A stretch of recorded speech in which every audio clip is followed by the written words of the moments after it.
இருக்கிற கனமான ஊழியத்துக்காக வேலைக்காக ஜெபிக்க கூட கேட்டுக்கொள்ளப்படுகிறேன். அல்லேலூயா, அல்லேலூயா. கடந்த வாரமெல்லாம் தேவன் அற்புதமாக அவருடைய சன்னிதியில பாதுகாத்து வைத்து வந்தார். அல்லேலூயா.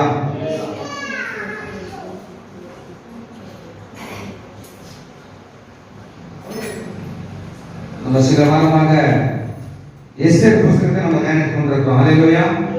కొన్ని వారాలుగా మనము ఎస్తేర్ గ్రంథాన్ని మనం ధ్యానిస్తూ ఉన్నాం. కొంచెం వారமாக நம்ம ఎస్తేర్ పుస్తకத்தை ధ్యానిస్తూ கொண்டிருக்கிறோம். ఎంతవరకు మనం ధ్యానిస్తున్నాం? ఎదురికి நம்ம ధ్యానిస్తున్నాం. హల్లెలూయా. కర్తవ్య దేవస్థానం తెలుసుకుందాం.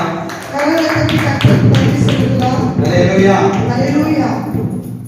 మరి యొక్క ఎస్తేర్ గ్రంథంలో మనం నేర్చుకున్నటువంటి సత్యాన్ని మనం గమనించినట్లయితే మొట్టమొదటిది ఎస్తేర్ ఒక తల్లిదండ్రులైనటువంటి బిడ్డ అనాథగా జీవించినటువంటి ఒక జీవితాన్ని మనం చూడగలము. எஸ்தர் அதிகாரத்துல நம்ம என்ன கத்துக்கிறோம்னா, முதலாவது அவங்க அப்பா அம்மா இல்லாத வளர்க்கப்பட்ட பிள்ளையா இருக்கிறத நம்ம கத்துக்கிறோம். హల్లెలూయా, హల్లెలూయా.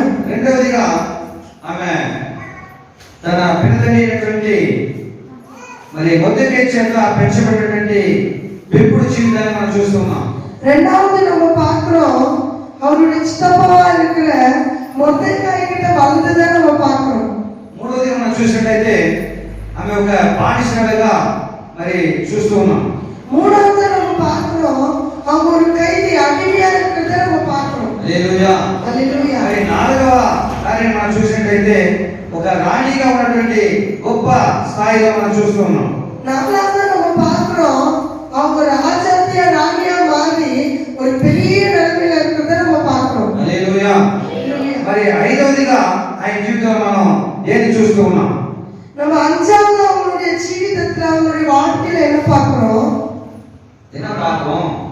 ఏం చూస్తున్నాం? என்ன பார்த்துட்டு இருக்கிறோம்? చెప్పగలరా?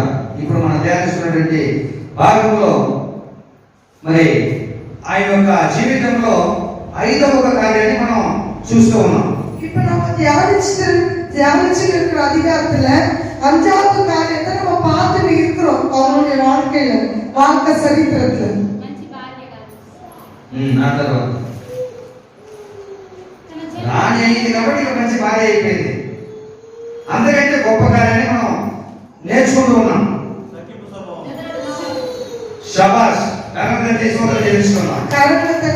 హల్లెలూయా, హల్లెలూయా. ఐదవదిగా మనం చూస్తూ ఉంటే తన యొక్క ప్రజలను రక్షించుకునేటువంటి కాపాడుకునేటువంటి ఒక గొప్ప బాధ్యతను ఆమె నెరవేరుస్తున్నది. அஞ்சாவது நம்ம என்ன பார்க்கிறோம்னா, தன்னுடைய சொந்த ஜனத்தை ரட்சித்து தன்னுடைய சொந்த ஜனத்தை காப்பாத்துற ஒரு நபரை நம்ம பார்க்கிறோம். హల్లెలూయా, హల్లెలూయా. నేను చెప్పినవన్నీ కూడా అందులో ఉన్నాయి. நீங்க சொன்ன எல்லாமே அதுல இருக்குது. ఆమె మంచి భార్య ఉన్నది, அவங்க நல்ல వైఫా இருக்கிறாங்க, மனைவியா. తను తగ్గించుకునే విధమైనటువంటి స్త్రీగా ఉన్నది, தன்னை தானே தாழ்த்திக்கிற ஒரு பெண்ணா இருக்காங்க. మరి వీటన్నిటికంటే కూడా இதுக்கு எல்லாத்துக்கும் மேலையும் ఒక గొప్ప కార్యాన్ని మనం ఐదవ కార్యంగా మనం తీసుకోవచ్చు. இதுக்கு எல்லாத்துக்கும் மேல நம்ம ஒரு பெரிய காரியமா அஞ்சாவது காரியத்தை நம்ம எடுத்துக்கலாம். తన ప్రజల యొక్క రక్షణ, తన సొంత జనతోட కాపాడుతుకాగ. అంటే రక్షణ అంటే ఆత్మరక్షణ మాత్రం కాదు, ప్రాణ రక్షణ కూడా. రక్షిப்பு அப்படினா ஆவிக்குரிய ஆத்ம ரட்சிப்பு மாத்திரம் இல்ல, அவங்க ஜீவனை கூட காப்பாத்துறாங்க. హల్లెలూయా, హల్లెలూయా, హల్లెలూయా, హల్లెలూయా. ఎన్నో అధ్యాయం మనం ధ్యానించుకోవాలి. ఇప్పుడు நம்ம எத்தனாவது அதிகாரத்தை? 8వ అధ్యాయం. 8வது. హల్లెలూయా. చదువుకుందాం, படிக்கலாம். ఆ దినమున రాజైన అహష్వేరోషు యూదులకు శత్రువుడైన హామాను ఇంటిని రాణి అయిన ఎస్తేరులకు ఇచ్చెను. హల్లెలూయా, హల్లెలూయా, హల్లెలూయా. గమనించుకోవాలి. మరి ఇన్ని రోజులుగా మనం ఎస్తేరు పుస్తకాన్ని మనం ధ్యానిస్తూ ఉన్నాం. கவனிக்கணும், இவ்வளவு நாள் நம்ம எஸ்தேருடைய அதிகாரத்தை நம்ம தியானிச்சுக்கிறோம். ఎస్తేరు జీవిత చరిత్రను మనం చదువుతూ ఉన్నాం లేదా ధ్యానిస్తూ ఉన్నాం. எஸ்தருடைய ஜீவித அவங்களுடைய வாழ்க்கை சரித்திரத்தை நம்ம படிச்சுட்டு இருக்கிறோம், ధ్యానించడం అందరం అనుకున్నాం. మరి ఈ యొక్క ఎస్తేరు జీవితంలో తన యొక్క చరిత్రలో ఆ యొక్క అనేకమైనటువంటి మంచి కార్యాలని మనం చూస్తూ ఉన్నాం. எஸ்தருடைய வாழ்க்கை சரித்திரத்துல நிறைய நல்ல காரியத்தை நம்ம பார்த்துக்கிறோம்.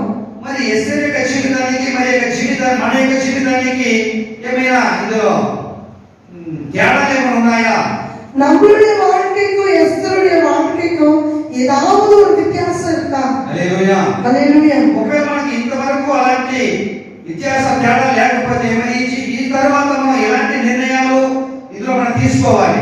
ஒருவேளை நம்மளுடைய வாழ்க்கையில அப்பேற்பட்ட வித்தியாசம் இல்லாதிருந்தா நம்ம எப்பேற்பட்ட நிர்ணயம் எடுத்துக்கணும். దయచేసి ఒక విషయాన్ని నేను మీకు జ్ఞాపకపరుస్తున్నాను. தயவு செய்து நான் உங்களுக்கு ஒரு விஷயத்தை ஞாபகப்படுத்த ஆசைப்படுறேன். మనము ఆదివారం వచ్చి ఏదో దేవుని యొక్క వాక్యాన్ని వినేవారుగా మాత్రము మనం విశ్వాస జీవితంలో కొనసాగకుండా நம்ம ஞாயிற்றுக்கிழமை வந்து ஏதோ கர்த்தருடைய வார்த்தை கேட்கிறவர்களா நம்மளுடைய வாழ்க்கை பயணத்தை நம்ம தொடராம పరిశుద్ధ గ్రంథంలో చూసినట్టు అనేకుల యొక్క జీవిత చరిత్ర మనకు ఒక మాదిరికరమైనటువంటి జీవితాన్ని నేర్పిస్తుంది.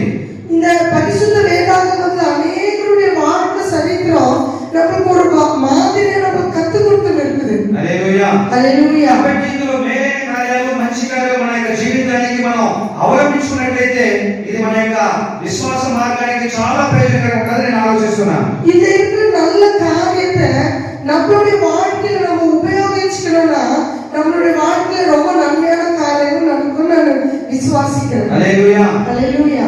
ఎందుకు ఈ మాట నేను చెప్తున్నానంటే எதற்காக நான் இந்த வார்த்தைகளை உங்களுக்கு சொல்றேன்னா మనం చివరి రోజున మనం ఉంటున్నాం. நம்ம கடைசி நாட்கள்ல வாழ்ந்துட்டு இருக்கிறோம். 2021 సంవత్సరంలో కూడా మన జీవిత శైలి ఏ విధంగా ఉన్నదో ఒకవేళ మనం గుర్తుపెట్టుకోకపోవచ్చు. 2021 வருஷம் வரைக்கும் நம்மளுடைய வாழ்க்கை பயணம் எப்படி இருந்துச்சுன்னு நம்ம ஒரு ஞாபகத்தை வச்சுக்காம இருக்கலாம். ఒకవేళ 2021 సంవత్సరంలో కూడా మన యొక్క జీవితము వాక్యం వినే విధంగా ఉండవచ్చు. 2021 வருஷம் வரைக்கும் நம்மளுடைய வாழ்க்கை பயணம் கர்த்தருடைய வார்த்தை கேட்கிறத மாத்திரம் இருந்திருக்கலாம். కానీ ఇక 2022 సంవత్సరము இந்த 2022 வருஷத்துல దేవుని యొక్క ఇష్టము లేదా దేవుని యొక్క ఆశ ఏంటంటే கர்த்தருடைய இஷ்டம் அவருடைய ஆசை என்னன்னா దేవుని యొక్క వాక్యానుసారంగా మనల్ని మనం మార్చుకోవాలి అన్నటువంటి ఇష్టాన్ని దేవుడు జరిగేటట్టు ఆ యొక్క కార్యాలు కూడా మనకు నేర్పిస్తున్నాడు. இங்க நடக்கிற காரியங்களை இருந்து நம்ம பார்க்கும்போது அவருடைய இஷ்டம் என்னன்னா அவருடைய வார்த்தையின்படி நம்மளுடைய வாழ்க்கை பயணத்தை நம்ம மாற்றிக்கணும்னு கர்த்தர் ஆசைப்படுறார். మరి దేవుని యొక్క రాకడ అతి సమీపంగా ఉంది అనేటువంటి విషయంలో ఏమాత్రం సందేహం లేదు. கர்த்தருடைய வருகை ரொம்ப சீக்கிரத்துல இருக்குது, அதே சீக்கிரத்துல இருக்குதுன்றதுக்கு நீங்க நடந்துட்டு இருக்கிற காரியங்கள் எதுவும் இருந்ததுல சந்தேகம் இல்லை. ఎంతమంది న్యూస్ చూస్తున్నారో నాకు తెలియదు కానీ எவ்வளவு பேர் நியூஸ் பாக்குறீங்கன்னு எனக்கு தெரியல. మరి ఏ క్షణమైనా కూడా మరి మూడవ ప్రపంచ యుద్ధము ప్రారంభించేటువంటి మరి సమయం అనుకున్నాం. எந்த நிமிஷத்துலயும் மூணாவது உலக போர் அதாவது தேர்ட் வேர்ல்ட் வார் நடக்கிறதுக்கு ஒரு காரியங்கள் நடந்துக்கிறத நம்ம பார்த்துட்டு இருக்கிறோம். మరి సంవత్సరాలు నెలలు కాదు, కొన్ని క్షణాల్లో மாதங்களோ வருஷங்களோ இல்ல கொஞ்சம் நிமிஷத்துல மூணாவது வேர்ல்ட் வார் நடக்கிறதுக்கு ஹalleluya. అలాంటి రోజుల్లో దేవుని యొక్క మాటలు వింటున్నట్టు మనము ఇక మీదైనా కూడా దేవుని యొక్క వాక్యానుసారంగా మనం నడవకపోతే మన జీవితంలో నిజంగా మన యొక్క గోల్ అంటే మన యొక్క ఇది లక్ష్యాన్ని మనం చేరుకోలేము. இந்த வார்த்தையை கேட்டு இதன்படி நம்ம நடக்காம நம்மளுடைய வாழ்க்கை பயணத்தை நம்ம மாற்றிக்காம இருந்தா நம்மளுடைய அதாவது கோல் நம்மளுடைய குறிக்கோளை நம்ம தொடர்றதுக்கு நம்மளால முடியாதுன்றது எந்த விதத்திலும் சந்தேகம் இல்லை. ஹalleluya ஹalleluya. దయచేసి మనం వాక్యాన్ని గమనించాలి. தயவு செய்து வார்த்தையை நம்ம கவனிக்கலாம். మనం చూస్తున్నాం இங்க நம்ம பார்க்கிறோம் రాణి అయిన ఎస్తేరు చేతికి ఆ యొక్క హామాను యొక్క కుటుంబాన్ని రాజు ఏం చేస్తున్నాడు, అప్పగిస్తున్నాడు.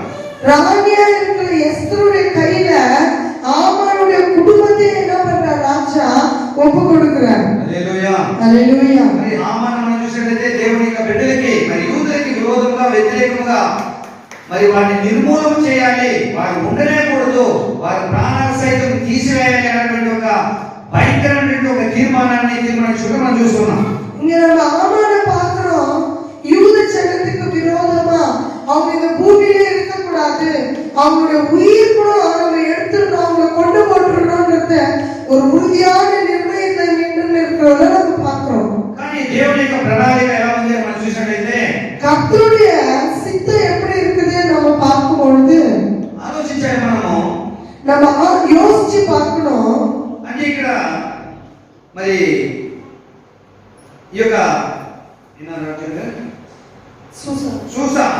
సూసాను కోటలో, సూసాను పట్టణంలో మరి ఖైదీలుగా ఉన్నటువంటి ఈ యొక్క యూద ప్రజలను రక్షించడం కొరకు దేవుని యొక్క ప్రణాళిక ఏ విధంగా ఉంది.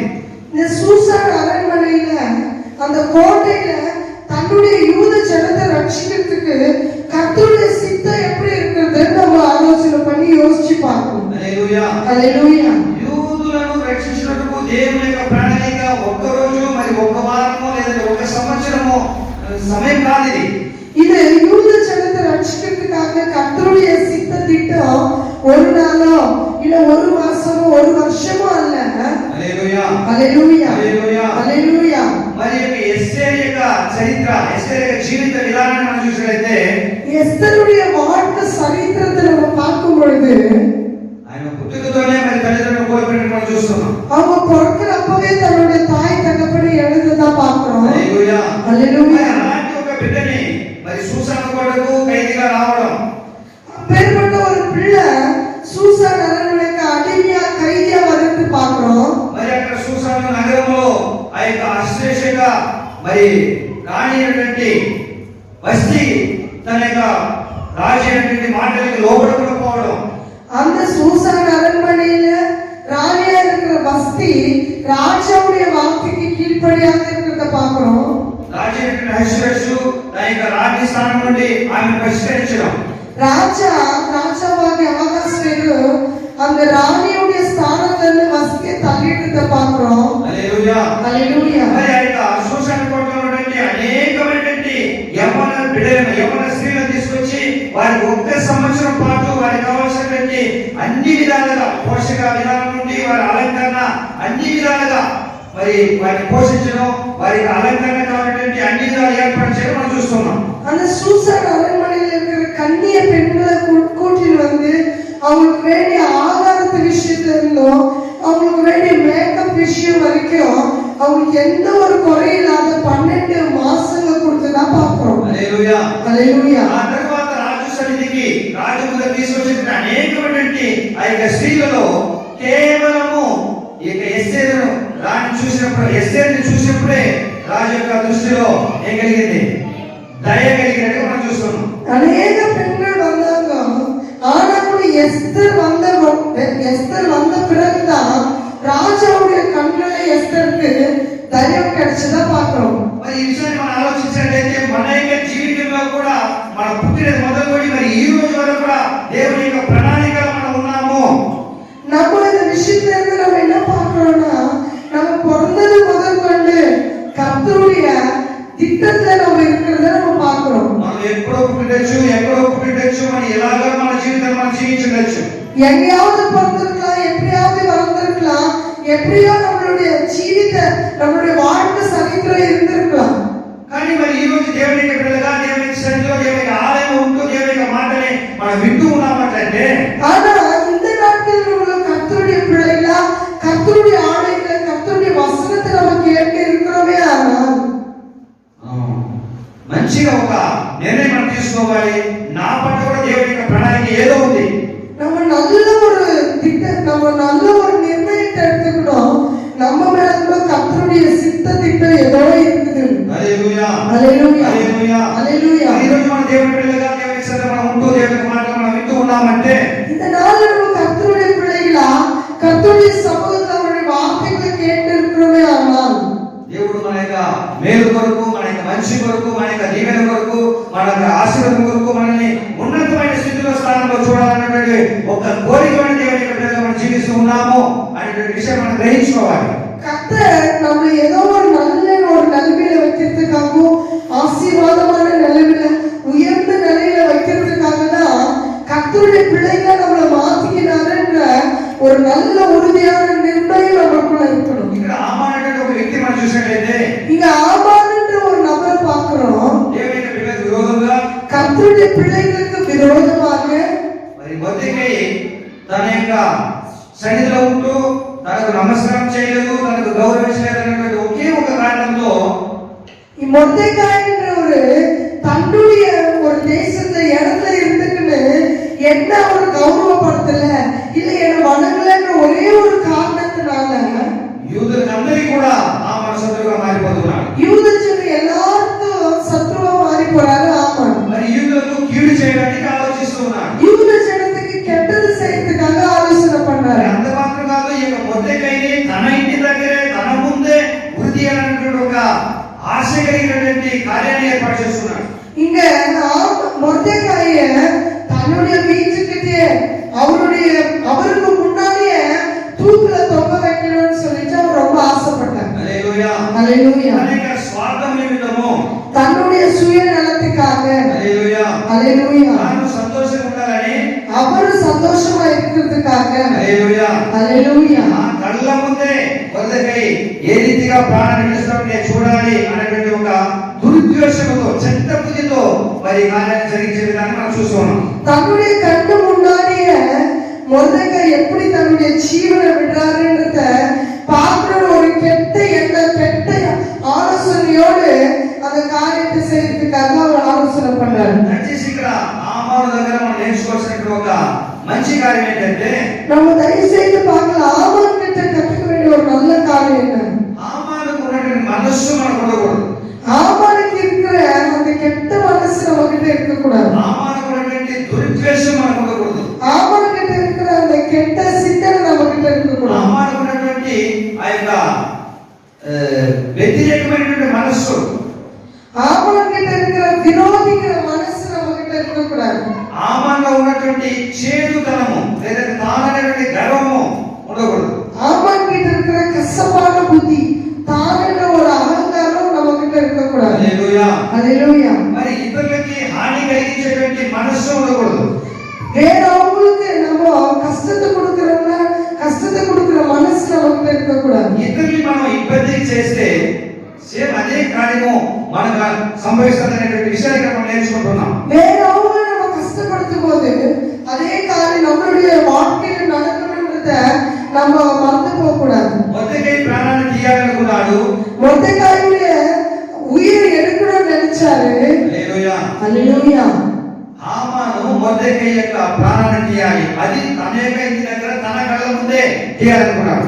ஆமான் என்ன யோசிச்சான்னா மொர்தெகாயுடைய ஜீவனை ஏன் கண்ணு முன்னாடி என் வீட்டு முன்னாடி எடுக்கணும்னு நினைச்சாரு. హల్లెలూయా. ஹல்லேலூயா. మరి ఏ దురుద్దేశంతో ఆయన ఉరికై తయారు చేశాడో, எந்த கெட்ட எண்ணத்தோட அந்த தூக்கு மரத்தை அவர் ரெடி பண்ணாரோ అదే ఉరికై మీదనే మరి హామాన్ని ఉరి తీయడం మనం చూస్తున్నాం. அதே தூக்கு மரத்துல ஆமான தூக்குல தொங்க விட்டதாக நம்ம பார்க்கிறோம். హల్లెలూయా. ஹல்லேலூயா. మరి ఇక్కడ రెండవది మనం చూసినట్లయితే இரண்டாவது நம்ம இங்க பார்க்கிறோம் హామాను కుటుంబస్తులందరినీ కూడా ஆமானுடைய குடும்ப நபர்கள் எல்லாரையும் ఏ విధంగా హామాను యూదులందరినీ కూడా నిర్మూలన చేయాలనుకున్నాడో, எப்படி ஆமான் யூத ஜனம் எல்லாரையும் அழிக்கணும்னு நினைச்சாரோ ఇప్పుడు అదే హామాను యొక్క కుటుంబము కూడా పూర్తిగా నిర్మూలన అవుతున్నటువంటి స్థితిని మనం చూస్తున్నాం.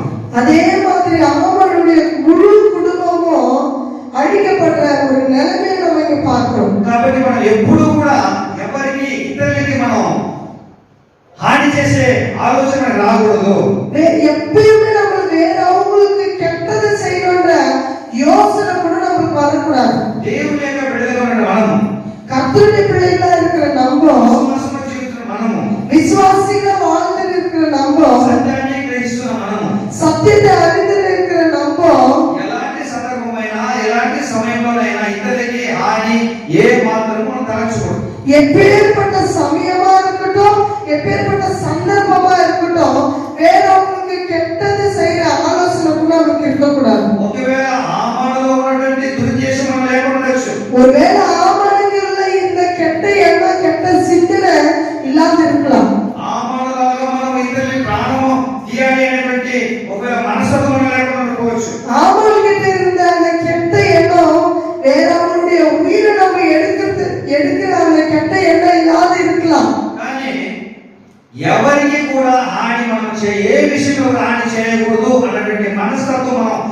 ఉండాలి అనేటువంటి సత్యాన్ని ఇక్కడ మనం నేర్చుకుంటున్నాం. எந்த விஷயத்திலோ எந்த சமயத்திலோ யாருக்கும் கெட்டது செய்யக்கூடாதுன்ற சத்தியத்தை நம்ம இங்க அறிஞ்சிக்கலாம். ఎవరిని కూడా మనం బాధపరచకూడదు, ఎవరికి మనం ఇబ్బంది ఉండకూడదు అనే సత్యాన్ని మనం ఇక్కడ మనం నేర్చుకోవాలి. யாரையும் கஷ்டப்படுத்தி யாரையும் வேதனைப்படுத்தக்கூடாதுன்ற சத்தியத்தை நம்ம இங்க கத்துட்டு இருக்கிறோம். మనకు తెలుసు, நமக்கு தெரியும், దేవుడు ఈ భూమి మీద పుట్టినటువంటి యొక్క విధానాన్ని మనం చూసినట్లయితే கர்த்தர் இந்த பூமியில பிறந்த ஒரு விதத்தை நம்ம பார்க்கிறோம். ఆయన లోకాన్ని రక్షించడానికే పుట్టాడు. அவர் உலகத்தை ரட்சிக்கிறதுக்காக தான் பிறந்தார். హల్లెలూయా, హల్లెలూయా, హల్లెలూయా, హల్లెలూయా. నిన్న కూడా ఈ మాటలో మనం ధ్యానించుకున్నాం. நேத்து கூட இந்த வார்த்தைகளை நம்ம தியானிச்சோம்.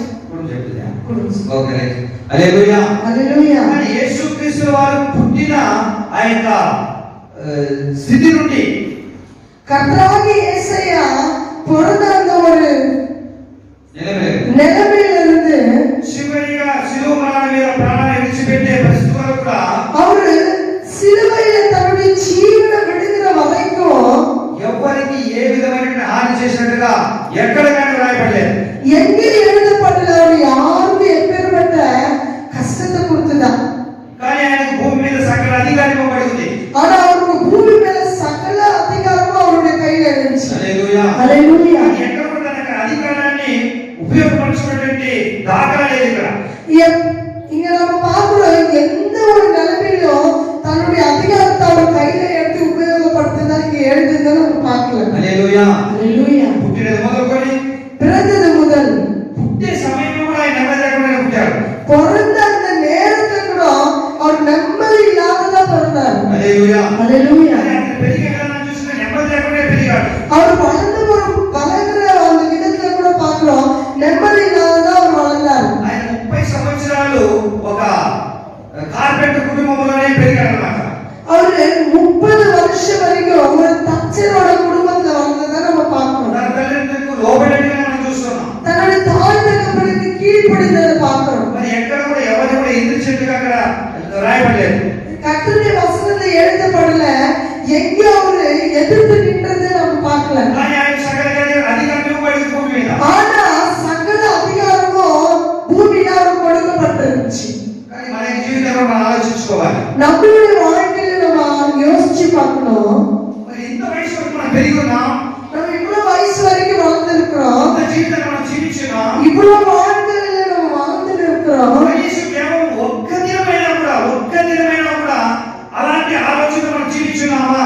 ஒரே ஒரு நாள், கேவலம் ஒரே ஒரு நாளாவது அப்பேற்பட்ட யோசனை நமக்குள்ள இருந்திருக்குதா? 30 సంవత్సరాలు తల్లిదండ్రులకు లోబడినటువంటి జీవితాన్ని జీవించాడు. 30 வருஷம் தன் தாய் தகப்பனுக்கு கீழ்ப்படிந்ததை பார்க்கிறோம். 3.5 సంవత్సరం మాత్రమే తండ్రి యొక్క చిత్తాన్ని ఆయన నెరవేర్చబడగా కూడుకున్నాడు. 3 வருஷம் தான் தன்னுடைய பிதாவினுடைய சித்தத்தை நிறைவேற்றத்துக்காக நடந்தார். హల్లెలూయా, హల్లెలూయా. అలాంటి ఆలోచనలో మన జీవితంలో ప్రేరేపణ మనకు వచ్చిందా? எப்பயாவது நமக்கு அப்படிப்பட்ட யோசனை நம்மளுடைய வாழ்க்கையில வந்திருக்குதா? దయచేసి ఇంతవరకు మనకు అలాంటి ఆలోచన రాకపోతే தயவு செய்து நம்மளுடைய வாழ்க்கையில இப்பேற்பட்ட யோசனை நமக்கு வராது இருந்திருந்தேன்னா కనీసం 2022 సంవత్సరం ఇంకా 3వ నెలలో కూడా అలాంటి ఆలోచన ప్రతిరోజు మనకు రావాలి. தயவு செய்து இந்த 2022வது வருஷத்துல இந்த 3வது மாசத்துல அப்பேற்பட்ட ஆலோசனை நம்மளுக்குள்ள வரணும்னு நினைச்சோம். ప్రభువా, నేను ఈ విధంగా నా విశ్వాస జీవితంలో నేను జీవిస్తే ఇతరులకి నేను ఏ విధమైన ఇబ్బందికరంగా నేను జీవించకూడదు అనేటువంటి ఒక మనసు ఆలోచన కావాలి. பிதாவே, என்னுடைய வாழ்க்கையில நான் இந்த 2022வது வருஷத்துல என்னுடைய ஜீவ பயணத்துல நான் யாருக்குமே கெட்டது செய்யக்கூடாது, யாருக்குமே கெட்டது யோசிக்க கூடாதுன்னு நம்ம ஜெபம் பண்ணோம். ఎందుకంటే దేవుని యొక్క రాకడానికి సమీపంది కాబట్టి మనము ప్రతిదినము కూడా మన యొక్క ఆలోచనని దేవుని యొక్క అనుగుణంగా మనం మార్చుకొని జీవించగలిగినట్టు మాత్రమే దేవుని యొక్క రాకడలో మనం దేవుని యొక్క సన్నిధిలో నిలబడే ధైర్యమైనట్టుగా మనం నిలబడగలం. ஏன்னா 2022வது வருஷத்துல கர்த்தருடைய வருகை அதி சமீபமா இருக்குதுன்னு நம்ம பார்த்துட்டு இருக்கிறோம். கர்த்தருக்கு விருப்பமா அவருக்கு இஷ்டமானபடி நம்மளுடைய யோசனை அவர் பக்கம் திருப்பி அவருடைய சித்த திட்டத்துக்குள்ள நடக்கணும்னு நம்ம எல்லாரும் ஜெபிக்கணும், பிரயாசப்படணும். హల్లెలూయా, హల్లెలూయా. యేసుక్రీస్తు మాత్రం ఒక్క చోట మాత్రమే కోపపడ్డారని మనం చూస్తున్నాం. యేసప్పా ఒరే ஒரு இடத்துல தான் கோபப்பட்டதை பார்க்கணும். అది ఎక్కడ కానీ 30 సంవత్సరాలు 33 సంవత్సరాలు ఎక్కడ ఆయన కోపడలేదు. ஆனா அவர் இந்த 33 வருஷத்துல வேற எந்த இடத்துல கோபப்பட்டதை நம்ம பார்க்கல. కానీ మనం ఒక రోజుకి ఎన్నిసార్లు ఎంతమంది మీద కోపపడతామో మనకే తెలియదు. ஒரு நாள்ல நம்ம எத்தனை வாட்டி ஒருத்தர் மேல கோபப்படுறோம் நம்ம யோசிச்சு பார்க்கணும். హల్లెలూయా. హల్లెలూయా. మరి చివరి వరకు కూడా యేసుక్రీస్తు వారు శిలువ ప్రాంతం మీద వేలాడుతూ కూడా ఇతరుల్ని క్షమించలేని గుణముతోనే ఆయన జీవించడం మనం చూస్తున్నాం. மரிக்கிற தருவாயில கூட கடைசி ஜீவனம் விட்ட நேரத்துல கூட தன்னை தானே தாழ்த்திக்கிட்டு வேதாவுல மன்னிச்ச ஒரு நல்ல குணத்தை கர்த்தராக இயேசு கிறிஸ்து கிட்ட நம்ம கத்துட்டு இருக்கிறோம். హల్లెలూయా. హల్లెలూయా. படிக்கலாம் మనము ఆ దినమున రాజైన అహష్వేరోషు యూదులకు శత్రువైన హామాను ఇంటిని రాణియైన ఎస్తేరుకు ఇచ్చెను. ఎస్తేరు మొర్దెకై తనకు ఏమి కావాలనో రాజుకు తెలియజేసిన మీదట అతడు రాజు సన్నిధికి రాగా రాజు హామాను చేతిలో నుండి తీసుకున్న తన ఉంగరమును మొర్దెకైకి ఇచ్చెను. హల్లెలూయా. హల్లెలూయా. హల్లెలూయా. అంతవరకు కూడా మరి ఆయన దేశం మీద అధికారం కలిగినటువంటి ఆ యొక్క ఉంగరాన్ని హామాను చేతిలో ఉందన్నమాట. ఎప్పుడైతే హామాను దురుద్దేశముతో దేవునికి విరోధమైన కార్యాలు చేయడానికి పూనుకున్నాడో అతని యొక్క హంతం అక్కడ జరిగినట్టు మనం చూస్తున్నాం. அது வரைக்கும் ராஜாவுடைய மோதிரம் ஆமான் கையில தான் இருந்துச்சு. அதிகாரத்துக்கு உட்பட்ட மோதிரம் அது. எப்போ அவன் கர்த்தருடைய பிள்ளைகளுக்கு விரோதமா செயல்பட்டாரோ அவருடைய அழிவு நடக்கிறத நம்ம பார்க்கிறோம். హల్లెలూయా. హల్లెలూయా. ఎస్తేరు మొర్దెకైని హామాను ఇంటి మీద అధికారిగా ఉంచెను. హల్లెలూయా. హల్లెలూయా.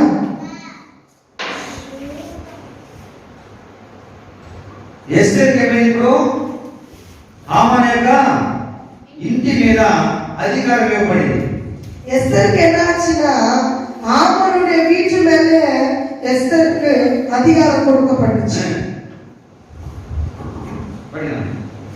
మరియు ఎస్తేరు రాజు ఎదుట మనవి చేసుకొని అతని పాదముల మీద పడి అగాగీయుడైన హామాను చేసిన కీడును అతడు యూదులకు విరోధంగా తలచిన యోచనను వ్యక్తపరచుడని కన్నీళ్లతో అతన్ని వేడుకొనగా హల్లెలూయా. రాణిగా ఉన్నటువంటి ఎస్తేరు తన ప్రజలను కాపాడుకునేటువంటి మనసులో ఇక్కడ ఏం చేస్తుంది? రాణిగా ఉంటూ కూడా రాజు యొక్క పాదముల మీద పడి కన్నీళ్లు పెడుతూ ఏడ్చుకున్నటువంటి ఒక కార్యం మనం గమనిస్తున్నాం ఇక్కడ. அதுக்கப்புறம் எஸ்தர் ராணியா இருந்தா கூட என்ன பண்றாங்க? தன்னுடைய ஜனத்தை காப்பாத்திக்கிறதுக்காக ராஜாவுடைய காலாண்ட அவருடைய பாதத்தாண்ட விழுந்து கண்ணீரோடு தன்னுடைய ஜனத்தை காப்பாத்துறதுக்காக வேண்டுதல் செய்து நம்ம இங்க பார்க்கிறோம். రాణి యొక్క స్థానంలో ఉంటూ రాజు కాళ్ళ మీద పడాల్సిన అవసరము ఎస్తేరుకు లేదు. ராணியோடைய ஸ்தானத்துல இருந்து ராஜாவுடைய காலில் விழுற ஒரு ஸ்தானம் அவங்களுக்கு இல்ல. அப்பேற்பட்ட நிலைமை இல்ல அவங்களுக்கு. ఎందుకంటే ఆల్రెడీ ముందు రాజు మాటిచ్చాడు మాట, నీకు ఏమి కావాలో అడుగు, నా రాజ్యంలో సగపట్టుకు నీకు ఇస్తానని మాటిచ్చున్నాడు. அதுக்கு முன்னாடி ராஜா என்ன பண்ணிருக்கிறாரு? ஒரு வாக்கு கொடுத்திருக்கிறாரு, என் ராஜ்யத்துல பாதி கேட்டா கூட உங்களுக்கு நான் கொடுப்பேன்னு சொல்லி. కానీ ఇక్కడ ఆ విషయాన్ని మర్చిపోయినట్టుగా కాదు. ஆனா அந்த அந்த விஷயத்தை மறந்துட்டாங்கன்னு இல்ல. రాజు ముందు తన భర్తని రాజు ముందు కూడా తగ్గుతాను ఎంతగా తగ్గించుకుంటూ ఉంది. అధికారం కలిగి ఉండి కూడా அதிகாரம் தன்னுடைய கையில இருந்தா கூட தன்னுடைய கணவனுக்கு முன்னாடி தன்னை தானே எப்படி தாழ்த்திக்கிறாங்க. హల్లెలూయా. హల్లెలూయా. ఈ విషయాన్ని ప్రతి ఒక్కరు మనం నేర్చుకోవాలి. இந்த விஷயத்தை நம்ம எல்லாரும் இருக்கிற எல்லாரும் கத்துக்கணும். స్త్రీలుగా ఉన్నవారు ఏ విధంగా భర్తకు లోబడాలి, பெண்களா இருக்கிறவங்க எப்படி கணவனுக்கு கீழ்ப்படியணும், భర్తలుగా ఉన్నవారు దేవునికి ఎలా లోబడాలి, கணவனா இருக்கிறவங்க எப்படி கடவுளுக்கு கீழ்ப்படியணும். కేవలం స్త్రీలుగా ఉన్నవారు భర్తకు లోబడాలి మాత్రమే కాదు, பெண்கள் தன்னுடைய கணவனுக்கு மாத்திரம் கீழ்ப்படியதல்ல, పురుషులుగా ఉన్నవారు కూడా புருஷனா இருக்கிறவங்க கூட దేవుడు అన్నటువంటి వధువుకి మనమందరం కూడా వరుడికి మనమందరం వధువుగా ఉంటున్నాం. புருஷனா இருந்தா கூட தேவாதி தேவனா இருக்கிற மணவாளனுக்கு நம்ம எல்லாரும் மணவாட்டியா இருக்கிறோம். హల్లెలూయా. హల్లెలూయా. ప్రతి విశ్వాసి కూడా మరి వధువుగా ఉంటూ ఉన్నాం దేవుని యొక్క దృష్టిలో. எல்லா விசுவாசிகளும் கர்த்தருடைய பார்வையில மணவாட்டிகளா இருக்கிறோம்.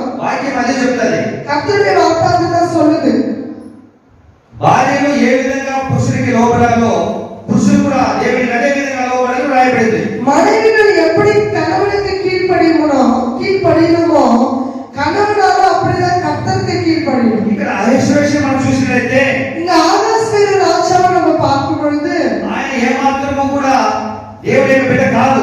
அவர் எந்த விதத்திலும் கர்த்தருடைய பிள்ளை இல்லை. అంటే సత్యం ఎరిగిన వాడు కాదు. அப்படின்னா கர்த்தருடைய வசன சத்தியத்தை அறிந்தவர் அல்ல. విశ్వాసం జీవిస్తున్న వ్యక్తి కాదు.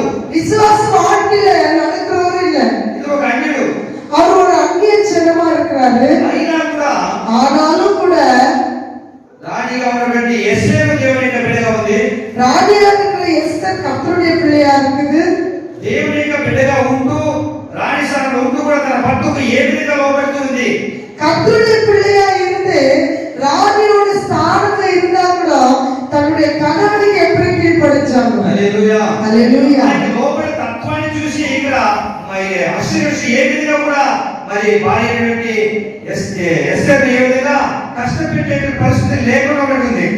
எப்படி எஸ்தர் வந்து ராஜாவுக்கு கீழ்ப்படினாங்களோ அவங்க கீழ்ப்படின அந்த தாழ்த்திக்கிற அந்த நிலையை பார்க்கும் பொழுது ராஜா கூட எஸ்தர் எந்த விதத்துல கஷ்டப்பட்டிருந்தாலும் அவங்க பார்க்கல. హల్లెలూయా హల్లెలూయా. రాజు బంగారు దండమును ఎస్తేరు తట్టు చాపెను. ఎస్తేరు లేచి రాజు ఎదుట నిలిచి హల్లెలూయా. ఎప్పుడైతే దేవుని యొక్క సన్నిధిలో అంటే రాజు యొక్క సముఖంలో రాణి ఎస్తేరు కాళ్ళ మీద పడి తన యొక్క ప్రజల కొరకు కన్నీరు పెట్టుకుందో எப்போ ராணியா இருக்கிற எஸ்தர் தன்னுடைய ஜனத்துக்காக ராஜாவுடைய பாதத்துல விழுந்து அழுதாங்களோ వెంటనే రాజు తన చేతిలో ఉన్నటువంటి యొక్క పూదలను ఎస్తేరు నేరుగా చాపుతూ ఉన్నాడు. உடனே ராஜா தன்னுடைய கையில இருக்கிற அந்த பொற்செங்கோல எஸ்தர் ராஜாத்திக்கு நேரா நீட்டுறாரு. ఎస్తేరు కూడా రాజు నేరుగా లేచి నిలబడిన విషయాన్ని మనం చూస్తున్నాం. எஸ்தர் கூட ராஜாவுக்கு முன்பாக எழுந்து நிற்கிறாங்க.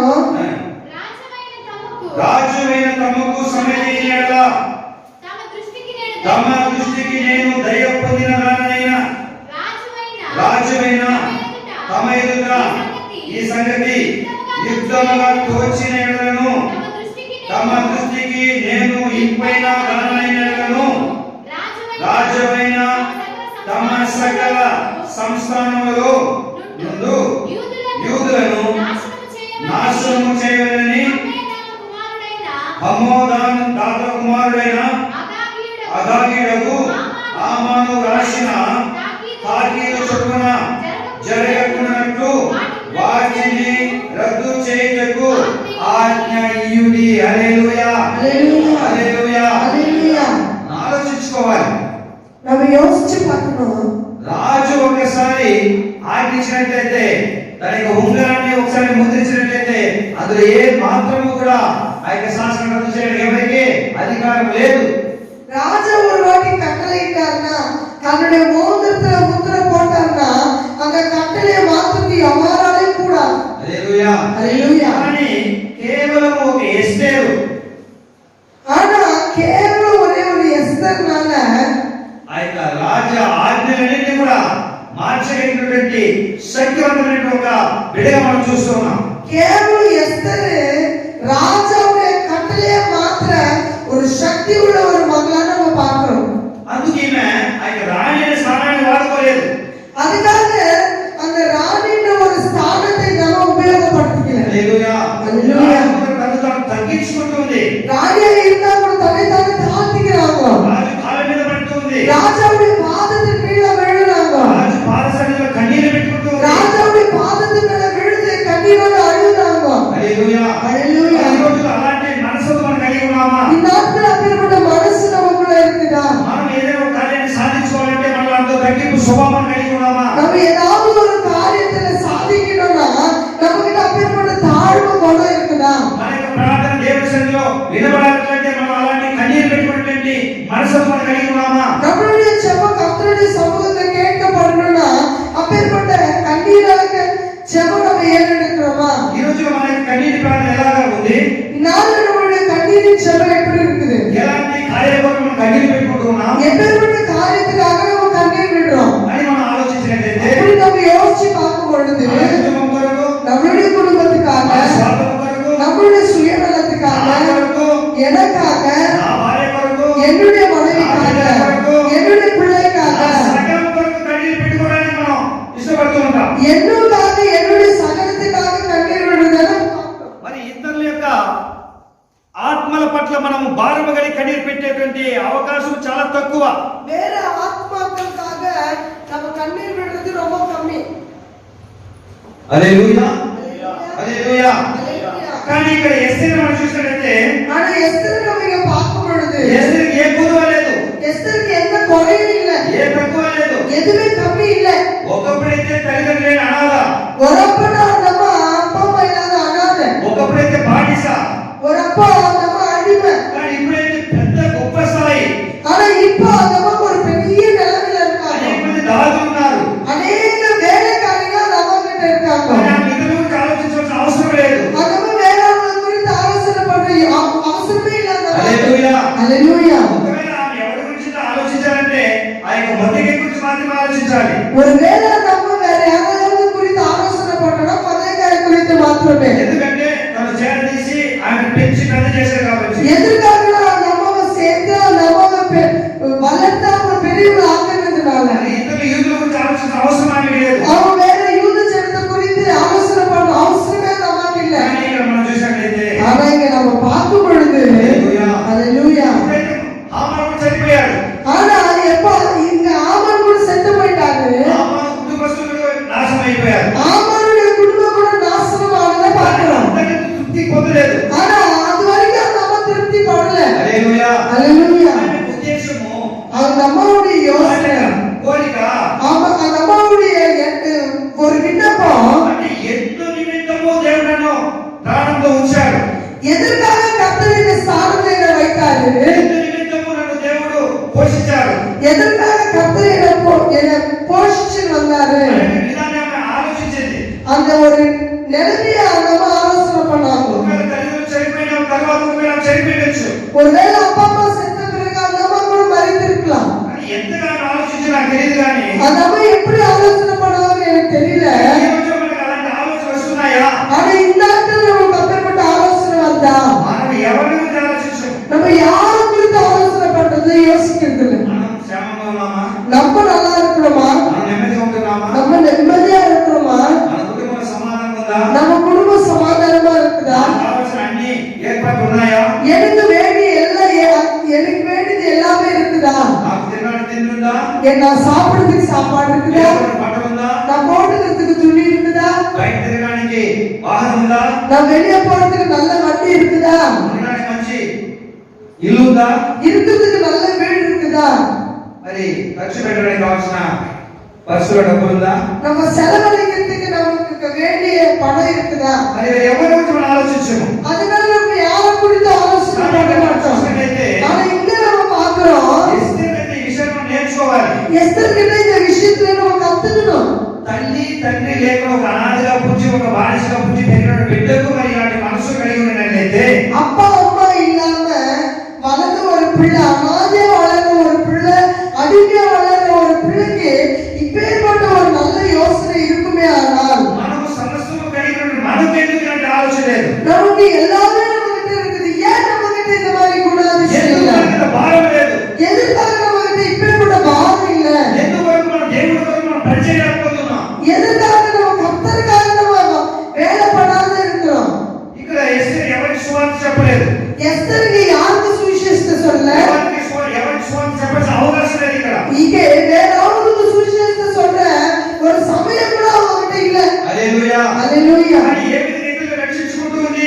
எந்த விதத்துல தன்னுடைய ஜனத்தை நம்ம ரட்சிக்கிறாங்க? మనం ఏ విధంగా దేవుడి కొరకు మనం ప్రయాసపడుతున్నాం? நம்ம ఎந்த విధத்துல కర్తృకాగ ప్రయాసపడుతున్నాం? మన యొక్క కుటుంబాల కొరకు, మన యొక్క వంశం కొరకు, లేదా మన యొక్క రక్త సంబంధం కొరకు మనం ఎంతో కొరకు మనం ప్రార్థిస్తూ ఉన్నాం.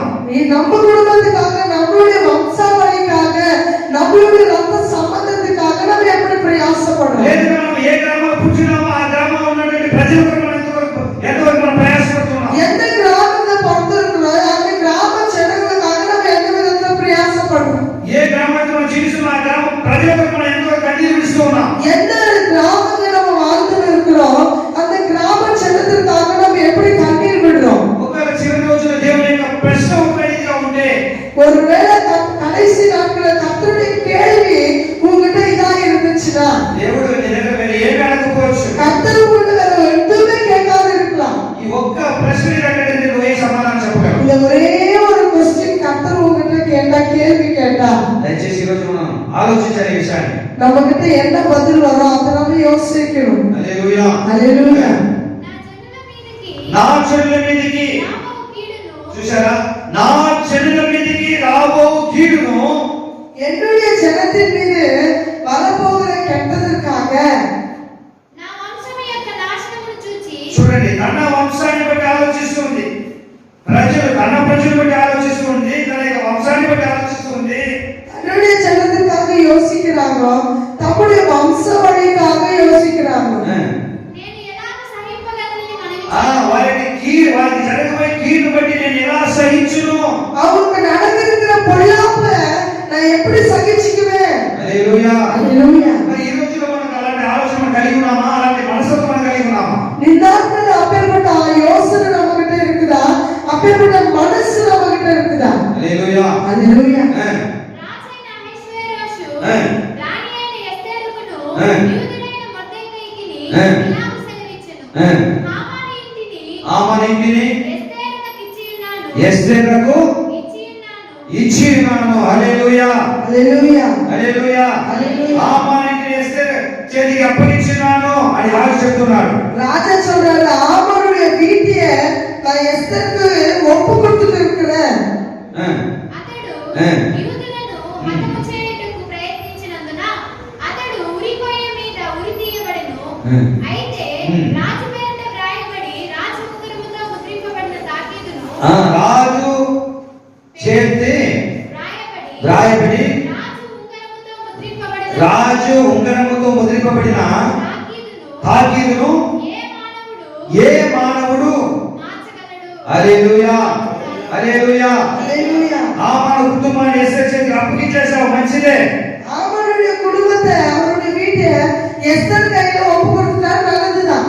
కానీ యూదులందరినీ కూడా చంపేయడానికి తాకీదు ఇవ్వబడింది.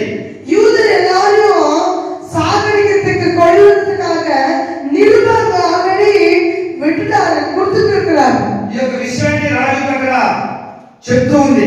இந்த ஒரு விஷயத்தை ராஜா கிட்ட ఎస్తర్ రాజాకి சொல்றாங்க. హల్లెలూయా. హల్లెలూయా.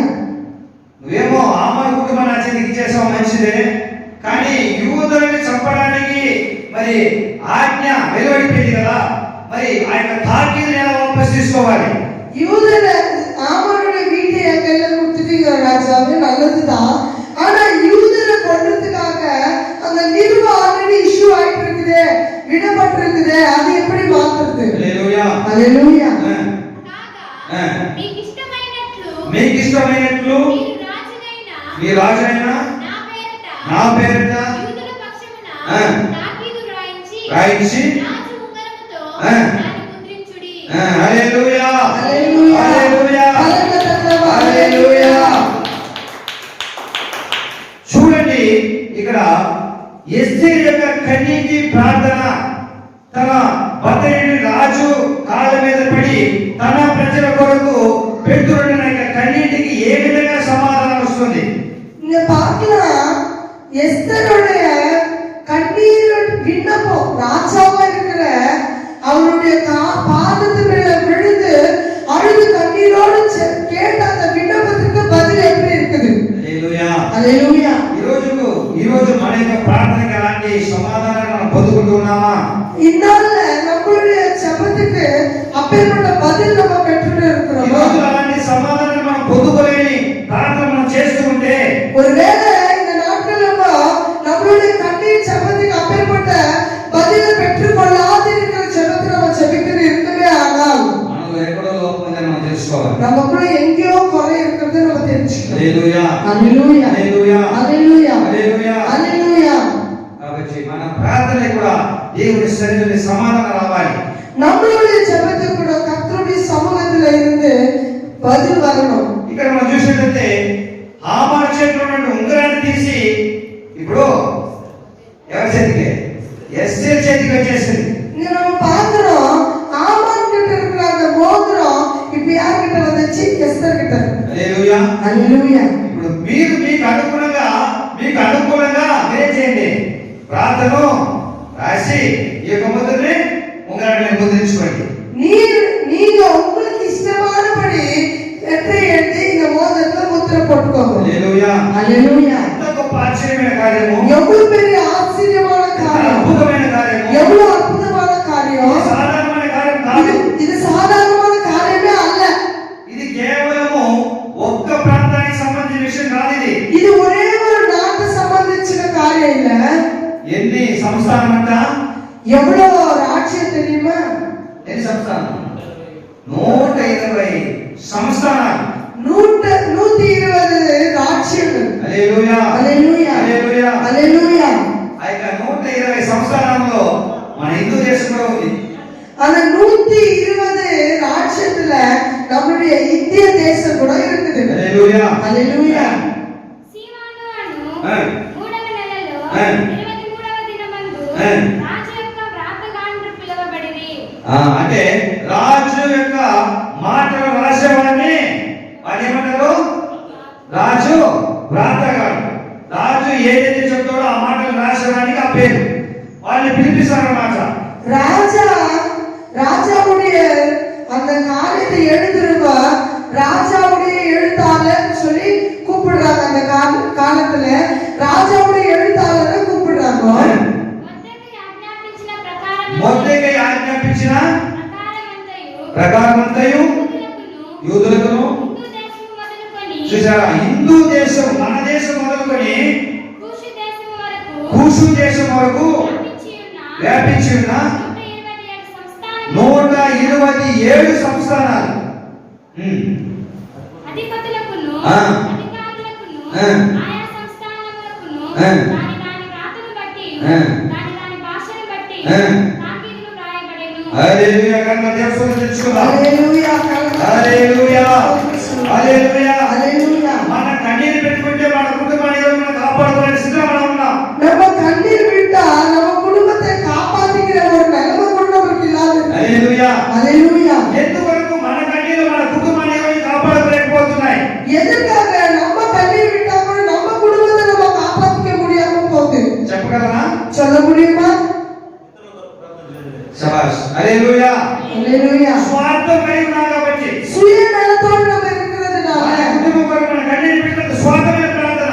நம்ம குடும்பத்துக்காக நம்ம கண்ணீர் விடுறது சுயநல ஜெபம். కానీ ఇక్కడ ఎస్తేర్ యొక్క కన్నీరు స్వార్థం లేదు. ஆனா எஸ்தருடைய கண்ணீர்ல இங்க சுயநலம் இல்ல. మనము కష్టాల్లో ఉంటే మన కష్టాల కొరకు మన కన్నీరు పెట్టుకుంటాం. நம்ம கஷ்டத்துல இருந்தா நம்ம கஷ்டத்துக்காக நம்ம கண்ணீர் మనం விடுறோம். వ్యాధి చేస్తే మన కన్నీరు పెట్టినంత మన స్వార్థము. நமக்கு வியாதி வந்துச்சுன்னா நம்ம வியாதிக்காக கண்ணீர் விடுறோம். அது நம்மளுடைய சுயநலம். మనకు స్వార్థం వస్తే స్వార్థం కొరకు మన కన్నీరు పెట్టినంత స్వార్థము.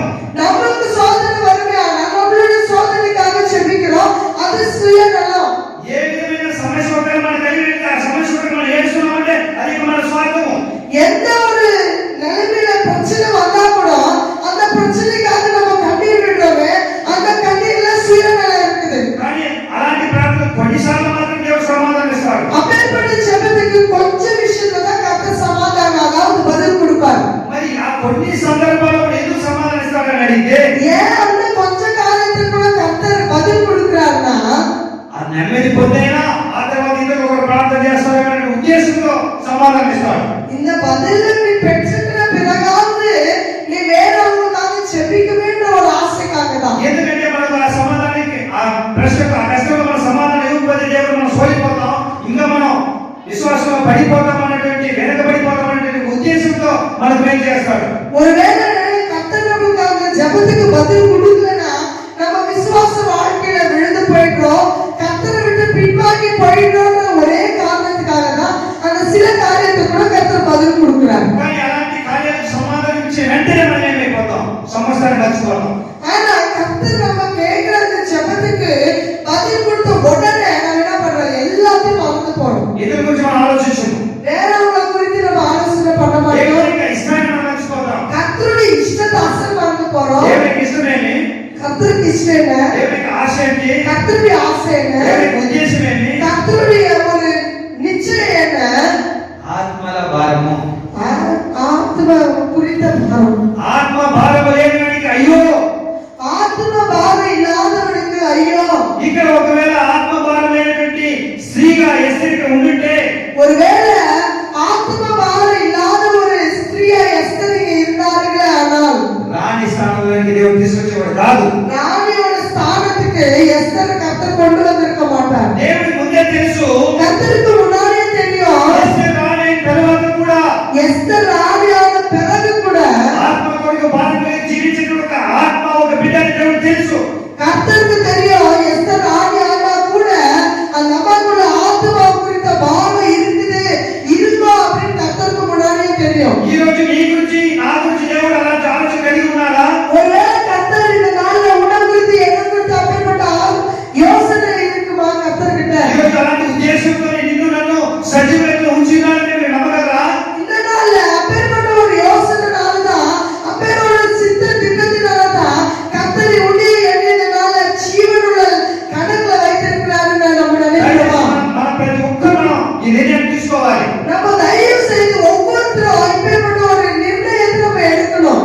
నన్ను ఈ రోజు వరకు దేవుడు సజీవంగా ఉంచినాడంటే கர்த்தர் இந்த நாள் வரைக்கும் உயிருள்ளவர்களுடைய கணக்குல என்ன வச்சிருக்கிறாரு. నేనేదో సంపాదించుకోవాలి, నేనేదో గొప్ప స్థాయిలో స్థానంలో ఉండాలనే ఉద్దేశంతో మాత్రం కాదు. நான் சம்பாதிக்கணும், இனி நான் ஒரு நல்ல ஒரு பெரிய நிலைமையில இருக்கணும்ன்றது மாத்திரம் அல்ல, అది నీ జీవితానికి కావాల్సిన అవసరం మాత్రమే. அது உங்களுடைய வாழ்க்கைக்கு வேண்டிய ஒரு அவசர காரியம் కానీ மாத்திரமே. అంతకంటే గొప్ప ఉద్దేశం ఏంటంటే அதுக்கான ஒரு பெரிய ஒரு காரியம் என்னன்னா నీవు అనేక ఆత్మల కొరకు నీవు అవసరమైనావు. நீ அநேக ஆத்மாவுக்காக செபிக்கிறதுக்கு நீ அவசரமா இருக்கிற. హల్లెలూయా. ஹல்லேலூயா. ఈ విషయం ఇక్కడ మనం చూస్తూ ఉన్నాం. அப்பேற்பட்ட காரியத்தை தான் நம்ம இங்க பார்க்கிறோம். ఎస్తేర్ మనకు అదే నేర్పిస్తుంది. எஸ்தருடைய காரியம் அதுதான் நமக்கு கற்றுக் கொடுக்குது. ఆ యొక్క స్థాయిని మర్చిపోయింది.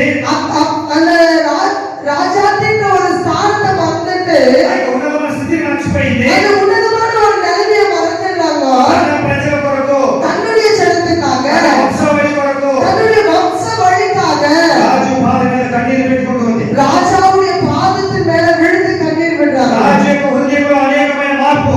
ராஜாவுடைய இருதயத்தில் அநேக மாற்றங்கள். వెంటనే ఆ మనిషి ఉంగరాన్ని తీసి ఎస్తేర్కి ఇస్తున్నాడు. உடனே ராஜா ஆமனுடைய கையில இருக்கிற அந்த மோதிரத்தை எடுத்து எஸ்தர் ராஜாத்தி கையில கொடுக்கிறார். హల్లెలూయా. ஹல்லேலூயா. రాజైన ఆ. అహష్వేరోషు పేరిట ఆ.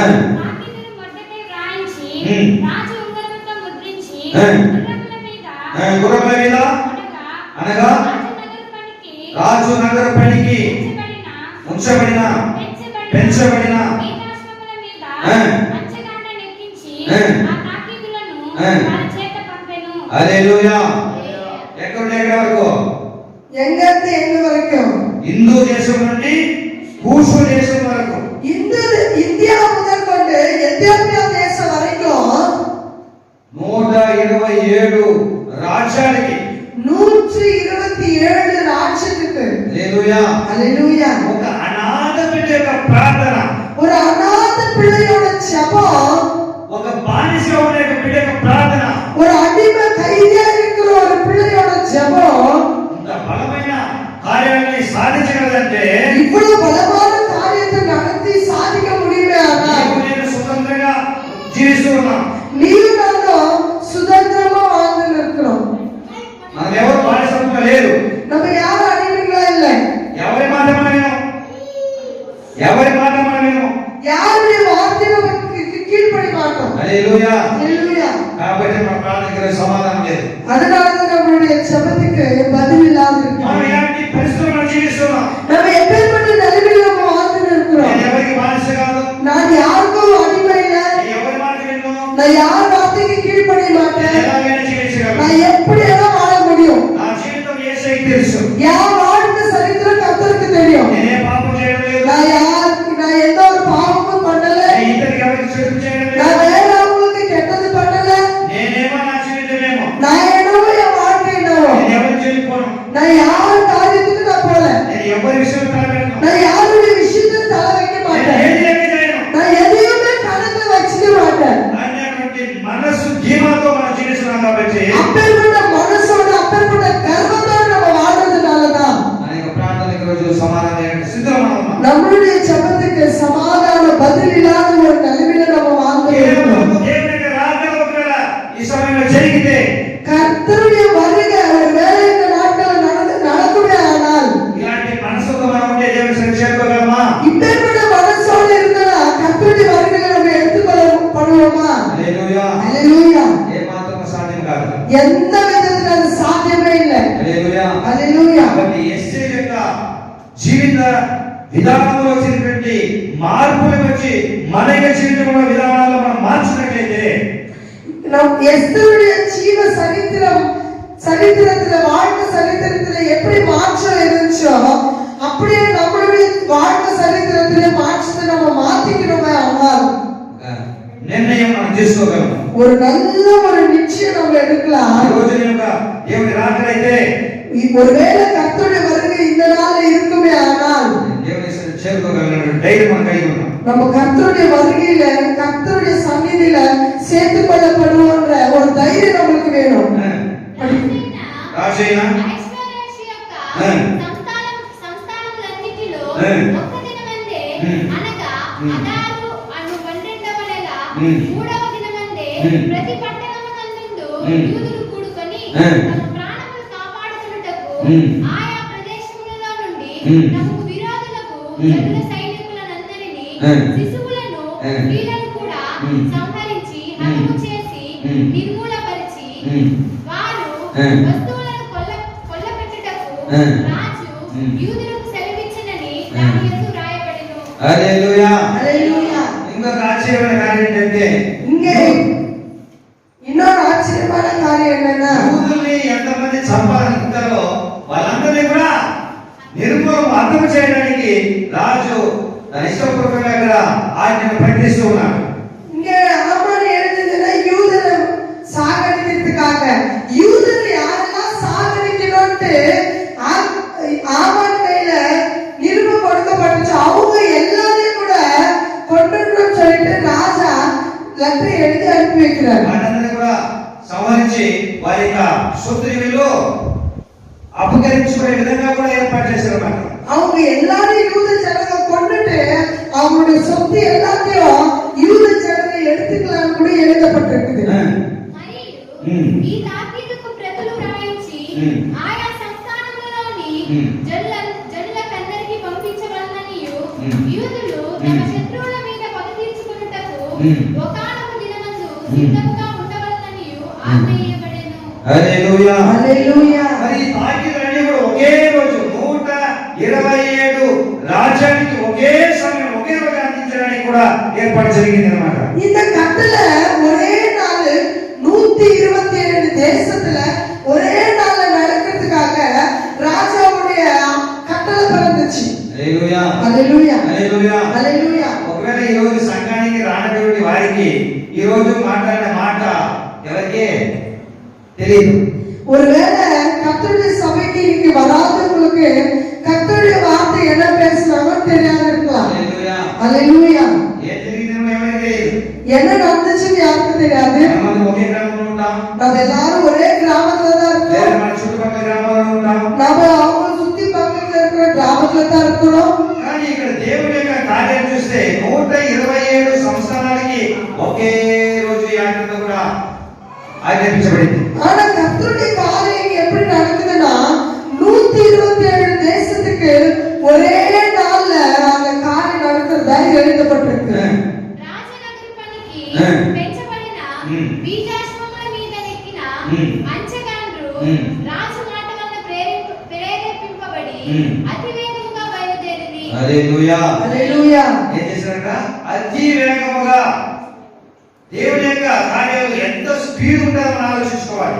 ராஜாவுடைய கட்டளை பெற்றுக்கிற போஸ்ட் மேன்கோ எப்படி வேலை பண்ணாங்கன்னா அதி சீக்கிரமா கர்த்தருடைய காரியம் எவ்வளவு ஸ்பீடா இருக்குதுன்னு நம்ம பார்க்கிறோம். ఈ రోజుల్లో మన సొంత కార్యం మనం భలే స్పీడ్ పని చేస్తాం. இந்த நாட்கள்ல நம்மளுடைய சொந்த வேலைனா நம்ம ரொம்ப ஸ்பீடா இருப்போம். దేవుని కార్యం అంటే చాలా స్లోగా ఉంటాం. கர்த்தருடைய காரியம்னா ரொம்ப நிதானமா இருக்கும். దేవుని పని ఎట్లా ఉంటుంది? கர்த்தருடைய வேலை எப்படி இருக்குது? మన సమయం ఉంటే நமக்கு நேரம் இருந்துச்சுன்னா మనకి ఇష్టమైతే நமக்கு இஷ்டம் இருந்துச்சுன்னா మనకి నచ్చితే நமக்கு இஷ்டம் ஆச்சுன்னா హల్లెలూయా. హల్లెలూయా. కానీ ఇక్కడ ఎంత వేగముగా అంటే అంత వేగముగా దేవుని యొక్క కార్యాలు జరుగుతున్నాయి. ஆனா இங்க பார்க்கிறோம் கர்த்தருடைய வேலை எவ்வளவு ஸ்பீடா எவ்வளவு வேகமா நடக்கணுமோ அவ்வளவு வேகமா நடந்துருக்குது. ఆ తాకీదు షూషాను తోటలో ఇయ్యబడెను. అప్పుడు మొర్దెకై యూదా వర్గమును తెలుగు వర్షము గల రాజవస్త్రమును బంగారపు పెద్ద కిరీటమును అవిసేనాతో చేయబడిన ధూమవర్ణము గల వస్త్రములను ధరించుకొనిన వాడే రాజ సముఖము నుండి బయలుదేరెను. హల్లెలూయా హల్లెలూయా హల్లెలూయా. కరగ తట్టించున్నాం. కరగ దేవుని తెలుసుకుందాం. హల్లెలూయా. ఎంత అద్భుతమైనటువంటి కార్యము. ఒకనొక దినము ఆ యొక్క ఉరిపోయి మీద లేవవలసిన మనిషి ఇప్పుడు ఎలాగ ఉన్నాడు? దేవుని యొక్క కృప ద్వారా, దేవునికి ఇష్టముగా జీవించడం ద్వారా రాజవస్త్రం ధరించుకోవడం, రాజు యొక్క కిరీటాన్ని ఉంచుకోవడం. హల్లెలూయా ஹல்லேலூயா. இங்க ரெண்டாவது விஷயம் நடக்குது. அந்த தூக்கு மரத்துல தொங்கப்பட வேண்டிய ஒரு மனுஷன் இப்போ கர்த்தருடைய மகாபெரிதான கிருபையினால ராஜ வஸ்திரம் தரித்தவரா, ராஜ கிரீடத்தை தரித்தவரா சூசான் அரண்மனையிலிருந்து எப்படி வராரு? மகிழ்ச்சியோடு வராரு. హల్లెలూయా హల్లెలూయా. ఇలాంటి గొప్ప దీవెన మన కొరకై వేచిందన్నమాట. இப்பேற்பட்ட ஒரு பெரிய ஆசீర్వాదం நமக்காக காத்துட்டு இருக்குது. హల్లెలూయా హల్లెలూయా. ఇలాంటి సత్యం మనం గ్రహించడం లేదు. இப்பேற்பட்ட சத்தியத்தை நம்ம அறிந்துக்கிறது இல்லை, உணர்றது இல்லை. మన యొక్క ప్రయాస అంతా కూడా కంటి ముందు కరిగిపోయేటువంటి ఆశీర్వాదం కొరకే పరిగెత్తుకుంటాం. நம்மளுடைய பிரயாசம் எல்லாமே கண்ணு முன்னாடி கரைஞ்சு போற அப்பேற்பட்ட ஆசீர்வாதத்துக்காக தான் நம்ம பிரயாசப்படுறோம். మనం అలాంటి ఆశీర్వాదం కొరకే పరిగెత్తుకుంటాం. భూ సంబంధమైన ఆశీర్వాదం కొరకు. நம்ம உலக பிரகாரமான ஆசీర్వాదத்துக்காக தான் நம்ம ஓட்டத்தை ஓடிட்டு இருக்கிறோம். హల్లెలూయా హల్లెలూయా. ఒకవేళ దేవుని కొరకు మనం జీవించి ఒకవేళ దేవుని సన్నిధికి మనం వెళ్ళినట్లయితే, ஒருவேளை கர்த்தருக்காக நம்ம ஜீவித்து நம்ம கர்த்தருடைய சமூகத்துக்கு போவோமே, ஆனா ఒకవేళ ఇక్కడ మొదటి పొందుకునే కిరీటం ఒకవేళ అది నశించిపోవచ్చు. ஒருவேளை மொர்தெகாய் பெற்றிருக்கிற அந்த கிரீடம் ஒருவேளை அழிஞ்சு போலாம்.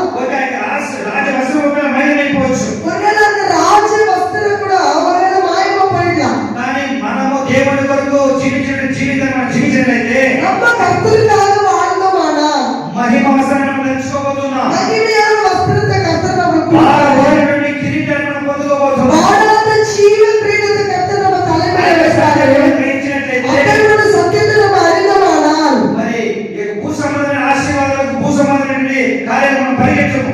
உலக பிரகாரமான ஆசீர்வாதத்துக்கு உலக பிரகாரமான காரியத்துக்கு நம்ம ஓட மாட்டோம். మన యొక్క ఉద్దేశం ఏమై ఉండాలి? நம்மளுடைய காரியம், நம்மளுடைய நிச்சயம் எப்படி இருக்கணும்? నేను ఒకవేళ ఈ యొక్క భూమిని విడిచిపెట్టినట్లయితే, நான் ஒருவேளை இந்த பூமியை விட்டேனானால், ఒకవేళ ఇక మట్టి శరీరం అనేటువంటిది ఈ యొక్క శరీరాన్ని విడిచిపెట్టినట్లయితే, இந்த மாம்சம், அதாவது மண்ணால செய்யப்பட்ட இந்த மாம்சம் ஒருவேளை மண்ணில் வைக்கப்படுமே ஆனால், దేవుడిచ్చిన ఈ యొక్క మహిమ ఆత్మ, கர்த்தர் கொடுத்த இந்த மகிமையான ஆவி, ఆ యొక్క ముగింపును మనం ఆలోచించాలి. அந்த ஒரு முடிவை தான் நம்ம யோசிக்கணும். వారిన జీవ కిరీటాన్ని పొందుకునేటువంటి అర్హత నిమిత్తం నేను పరిగెత్తున్నానా? என்னுடைய ஓட்ட பந்தயம் வாடாத ஜீவ கிரீடத்தை நோக்கி ஓடுறேனா? హల్లెలూయా హల్లెలూయా. హల్లెలూయా. హల్లెలూయా. ఇక భూ సంబంధమైనటువంటి ఆ యొక్క కిరీటాన్ని పొందుకోవడంలో ఈ యొక్క మొదటి ఎంత సంతోషపడుతున్నారో చూడాలి. இந்த பூலோக சம்பந்தமான கிரீடத்தை பெற்றுக்கிட்ட மொர்தெகாய் எப்படி சந்தோஷப்படுறாரு நம்ம பார்க்கிறோம். హల్లెలూయా హల్లెలూయా. ధూమవర్ణము గల వస్త్రములను ధరించుకొనిన వాడే రాజ సముఖము నుండి బయలుదేరెను. అందునిమిత్తము సూషాను పట్టణము ఆనందించి సంతోషముందెను. హల్లెలూయా. సూసాను పట్టణం ఏమైపోయింది? సంతోషంతో ఆనందం నిండిపోయింది. சூசான் அரண்மனையை சந்தோஷத்தோடு மகிழ்ச்சியோடு நிரம்பிச்சு. ఇది భూ సంబంధమైనటువంటి సంతోషము ఆశీర్వాదము. இது பூலோக அதாவது உலக சம்பந்தமான ஆனந்தமும் மகிழ்ச்சியும். కానీ ఈ రోజు మనం జీవిస్తున్నటువంటి విశ్వాస జీవితం భూ సంబంధమైన విశ్వాస జీవితం కూడా కాదు. நம்ம வாழ்ற இந்த வாழ்க்கை உலக பிரகாரமான வாழ்க்கைக்காக அல்ல, சந்தோஷத்துக்காக அல்ல. విశ్వాస జీవితము పర సంబంధమైన జీవితం కొరకు మనం ప్రయాసపడుతున్నాం. நம்ம வாழ்ற இந்த வாழ்க்கை பரலோகத்துக்கு சம்பந்தமான வாழ்க்கை நம்ம வாழ்ந்துக்கிறோம். కాబట్టి మనం భూ సంబంధమైన అన్ని కార్యాలకు కూడా మనం దూరంగా ఉంటున్నాం. நம்ம அதற்காக தான் உலக காரியத்துக்கு நம்ம எல்லா காரியத்துக்கும் தூரமா இருக்கிறோம். హల్లెలూయా హల్లెలూయా. యూదులకు క్షేమమును ఆనందమును సంతుష్టియు ఘనతయు కలిగెను. హల్లెలూయా హల్లెలూయా. ఎవరికి? யாருக்கு? యూదులే. யூத ஜனத்திற்கு ఒక్కరి ప్రార్థన ஒரே ஒருத்தங்களோட ஜெபம் 12 సంవత్సరాలలో ఉన్న యూదులకు అందరికీ కూడా సంతోషాన్ని కలిగజేసింది. 127 ராஜ்யத்துல இருக்கிற யூதருக்கு சந்தோஷத்தை கொடுக்குது. ఈ రోజు మన ప్రార్థన మన కుటుంబానికి, మన సంఘానికి, మన అన్నటువంటి వారికి సంతోషాన్ని, సమాధానం కలిగించేటువంటి విధంగా మనం ప్రార్థన చేస్తున్నామా? இந்த நாட்கள்ல நம்மளுடைய ஜெபம் நம்மளுடைய சபையில இருக்கிறவங்களுக்கு, நம்ம சபை விசுவாசிகளுக்கு, நம்மளுடைய ஜனத்துக்கு சந்தோஷத்தை கொடுக்கிற ஜெபமா இருக்குதா? హల్లెలూయా. హల్లెలూయా. రాజు చేసిన ఓకే, రాజు చేసిన తీర్మానము, అతని చట్టము వచ్చిన ప్రతి సంస్థానమును, ప్రతి పట్టణమును యూదులకు ఆనందమును, సంతోషమును కలిగెను. అది శుభదినమని విందు చేసుకుని. హల్లెలూయా, హల్లెలూయా, హల్లెలూయా, హల్లెలూయా. ఎంత గొప్ప సంతోషము, సమాధానము. అన్ని రాజ్యాలు కూడా ఏం చేస్తున్నారు? విందు చేసుకున్నారు. எவ்வளவு பெரிய சந்தோஷம், எவ்வளவு பெரிய சமாதானம். எல்லா ராஜ்யத்துல இருக்கிற யூத ஜனங்க எல்லாம் என்ன பண்றாங்க? விருந்து பண்ணிக்கிறாங்க. ఈ రోజు నీవు జీవిస్తున్న విశ్వాస జీవితం ద్వారా, இந்நாள்ல நம்ம வாழ்கிற விசுவாச வாழ்க்கை நிமித்தம், నీవు జీవిస్తున్న ఈ విశ్వాస జీవితం ద్వారా நான் வாழ்கிற விசுவாச வாழ்க்கை நிமித்தம் ఎన్ని కుటుంబాలు సంతోషంతో సమాధానంతో ఉంది? எவ்வளவு குடும்பம் சந்தோஷ சமாதானத்தோடு இருக்குது? ఎన్ని కుటుంబాలు విందు చేసుకున్నటువంటి எவ்வளவு குடும்பம் விருந்து பண்ணிக்கக்கூடிய ఆ యొక్క సందర్భంలో మనం ఉంటున్నాం. அப்பேற்பட்ட ஒரு நேரத்துல நம்ம இருக்கிறோம். మనం ఆలోచించుకోవాలి. நம்ம யோசிச்சு பார்க்கணும். నేను దేవుని బిడ్డగా జీవిస్తున్నాను, நான் கர்த்தருடைய பிள்ளையா வாழ்ந்துட்டு இருக்கிறேன். ఎంతమందిని సంతోషపరుస్తున్నాను? எவ்வளவு பேரை நான் சந்தோஷப்படுத்துறேன்? నా బట్టి, నన్ను బట్టి என்ன குறித்து, என் நிமித்தமாக ఎంతమంది సంతోషంగా ఉన్నారు? எத்தனை பேர் சந்தோஷமா ఎంతమంది இருக்காங்க? సమాధానంగా ఉన్నారు? எவ்வளவு பேர் சமாதானமா இருக்கிறாங்க? ఎంతమంది విందు చేసుకుంటూ ఉన్నారు? எவ்வளவு பேர் விருந்து பண்றாங்க? అలా ఆలోచన చేసి మనం జీవించినట్లయితే அப்படி நம்ம ஆலோசிச்சு யோசிச்சு நம்ம வாழ்ந்தமே ஆனால் తప్పకుండా మన జీవితం కూడా అనేకులకు దీవెనకరంగా, సమాధానకరంగా ఉండగలదు. கண்டிப்பா நம்மளுடைய வாழ்க்கை கூட அநேகருக்கு ஆசீர்வாதமாகவும் சமாதானமா இருக்கும். హల్లెలూయా. హల్లెలూయా. మరియు దేశ జనులలో యూదుల భయము కలిగెను గనుక అనేకులు యూదుల మతము అవలంబించి. హల్లెలూయా. హల్లెలూయా. హల్లెలూయా. హల్లెలూయా. హల్లెలూయా. ఎంత ఆశ్చర్యమైనటువంటి ఒక కార్యాన్ని మనం ఇక్కడ చివరి వాక్యం మనం చూస్తూ ఉన్నాం. கடைசி வார்த்தையில இவ்வளவு பெரிய ஆச்சரியமான காரியத்தை பார்க்கிறோம். హల్లెలూయా. హల్లెలూయా. మనము జీవించేటువంటి ఈ విశ్వాస జీవితము நம்ம வாழ்ற விசுவாச வாழ்க்கை ఇతరులకు హేళనగా ఉండకూడదు. வேறவங்களுக்கு இலக்கணமா இருக்கக்கூடாது. ఇతరులకి అది మన గురించి చులకనగా మాట్లాడే విధంగా మనం ఉండకూడదు. நம்மளை குறித்து கேவலமா ஈனமா பேசுற ஒரு விசுவாச வாழ்க்கை நம்ம வாழக்கூடாது. ఒకవేళ 2021 సంవత్సరం వరకు మన జీవిత శైలి ఆ విధంగా ఉంటుంటే, ஒருவேளை நம்மளோட வாழ்க்கை சரித்திரம் 2021 வருஷம் வரைக்கும் அப்படி இருந்திருக்குமே ஆனால் 2022 సంవత్సరంలో మన తీర్మానంగా ఉండాలి. 2022 வருஷம் நம்மளோட தீர்மானம் அப்படியே இருக்கணும். ఎలా ఉండాలి? எப்படி இருக்கணும்னா దేశ జనులలో தேச ஜனத்துல యూదుల யூதரை குறித்து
சின்னவங்க நமக்குள்ள இருப்பாங்க, లోకంలో మనలో ఉంటాడు. உலகத்துல இருக்கிறவங்க நமக்குள்ள இருப்பாங்க. లోకంలో మనలో ఉంటే உலகத்துல இருக்கிறவங்க நமக்குள்ள இருந்தார்களா, ఒక్కరు మనల్ని భయపెడతారు. எல்லாரும் நம்மளை பயப்பட வைப்பார்கள். హల్లెలూయా. அல்லேலூயா. అలాంటి జీవితం మనం జీవించడం అది వ్యర్థము.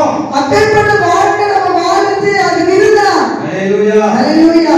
ఇక్కడ ఏం చెప్తున్న వాక్యము? இங்க ஏதோ கர்த்தருடைய வசனம் சொல்லுது. మరియు படிமா. మరియు దేశ జనులలో యూదుల ఎడల భయము కలిగిన గనుక అనేకులు యూదుల మతము అవలంబించిరి. హల్లెలూయా. అయితే యూదులు ఏ విధంగా ఆ రోజుల్లో జీవించారంటే అనేకులు యూదులు కాని అన్యులు వారి యొక్క జీవితాన్ని చూసి దేవుడికి వచ్చేసారు. யூதர் அந்த நாட்கள் எப்படி நடந்தாங்கன்னா, யூதர் இல்லாத அந்நிய ஜனங்க கூட அந்த நாட்கள் யூத மதத்துக்கு மாறினவர்களா பார்க்கிறோம். యూదుల యొక్క విశ్వాస జీవితాన్ని చూసి, யூதருடைய விசுவாச வாழ்க்கையை பார்த்து, యూదుల యొక్క మంచి నడతను చూసి, யூதருடைய நல்ல நடக்கையை பார்த்து, యూదుల యొక్క యథార్థమైనటువంటి ప్రవర్తన చూసి யூதருடைய யதார்த்தமான கிரியைகளை பார்த்து అనేకులు ఆ యొక్క మార్గమును అవలంబించినారు.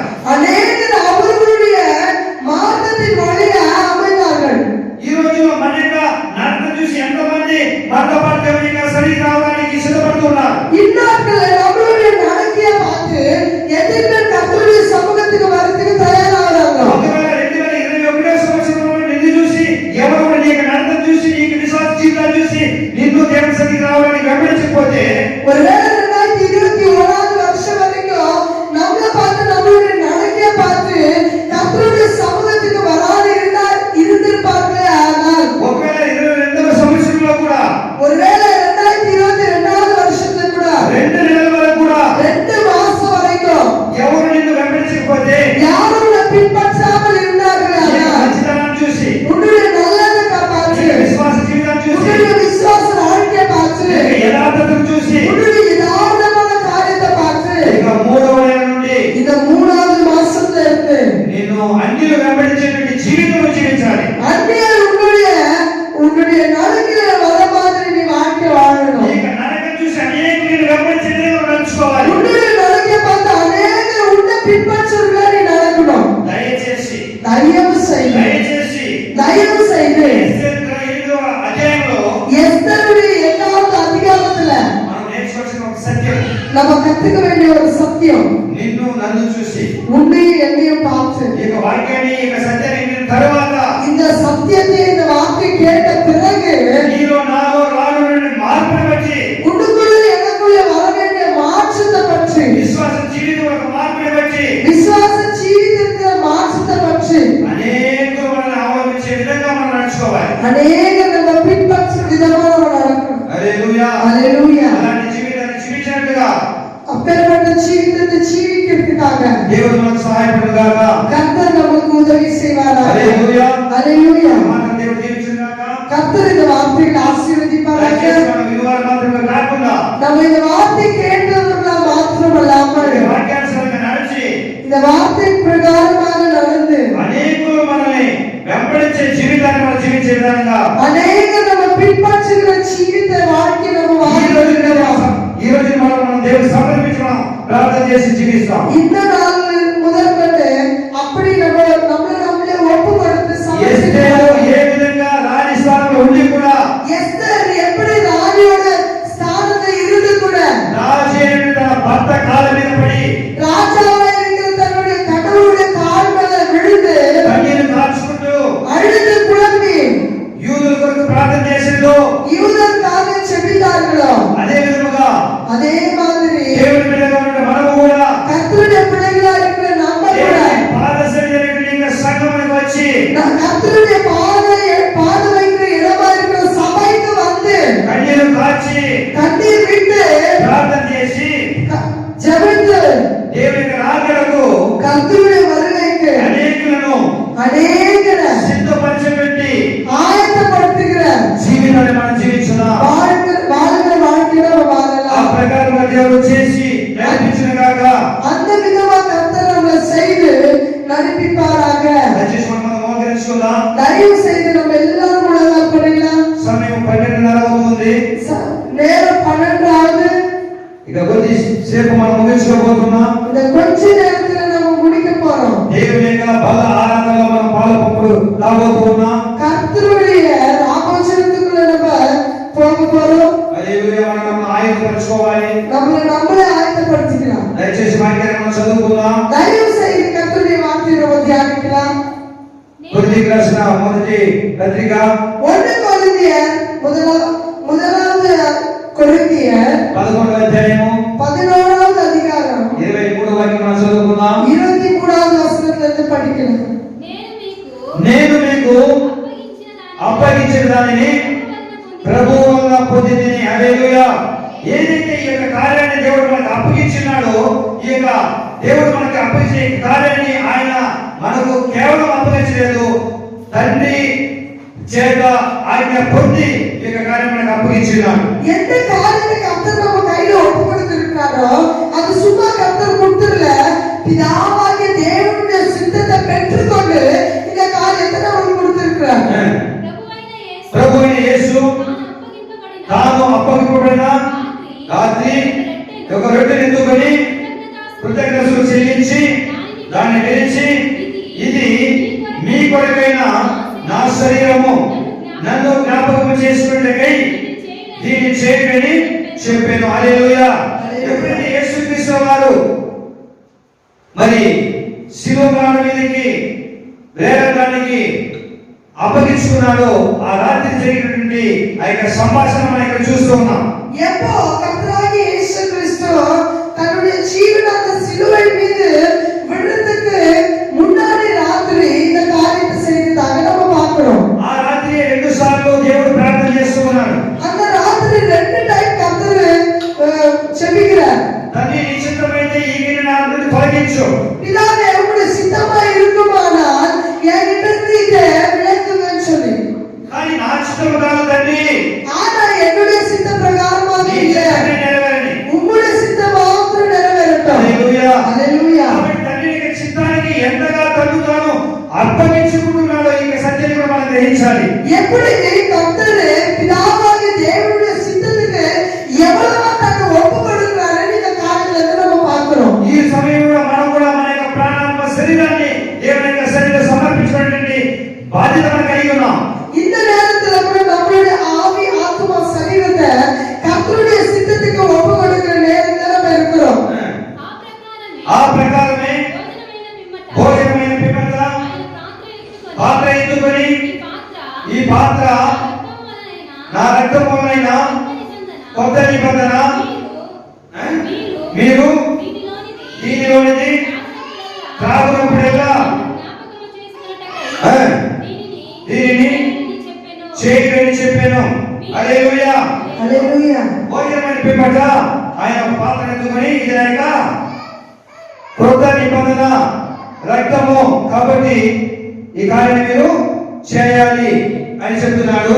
போஜனம் பண்ண பின்பு அவர் பாத்திரத்தை எடுத்து, இது என்னுடைய புதிய உடன்படிக்கையா இருக்குது, இதை நீங்க பானம் பண்ணும் போதெல்லாம் என்ன நினைச்சுக்கோங்கன்னு சொல்லிட்டு இப்படி செஞ்சாரு. మీరు ఈ రొట్టెని తిని ఈ పాత్రలోనిది తాగినప్పుడల్లా ప్రభువు వచ్చే వరకు ఆయన మరణమును ప్రచురించుదురు. కాబట్టి ఎవడును తినే ముందు ఏం చేయాలంట? అయోగ్యముగా తినకూడదు. అయోగ్యం అంటే లోపల నొలని మనస్తత్వం. யாருமே இதை சாப்பிடும் போதோ இல்லை இதை புசிக்கும் போதோ அபாத்திரமான கீழ்ப்படியாம இதை சாப்பிடக்கூடாது. ఎందుకంటే దేవునికి వాక్యం చెప్పబడింది. ஏன்னா கர்த்தருடைய வார்த்தை சொல்லுது. హల్లెలూయా. హల్లెలూయా. దేవుని యొక్క ఆజ్ఞను అతిక్రమించడమే పాపం.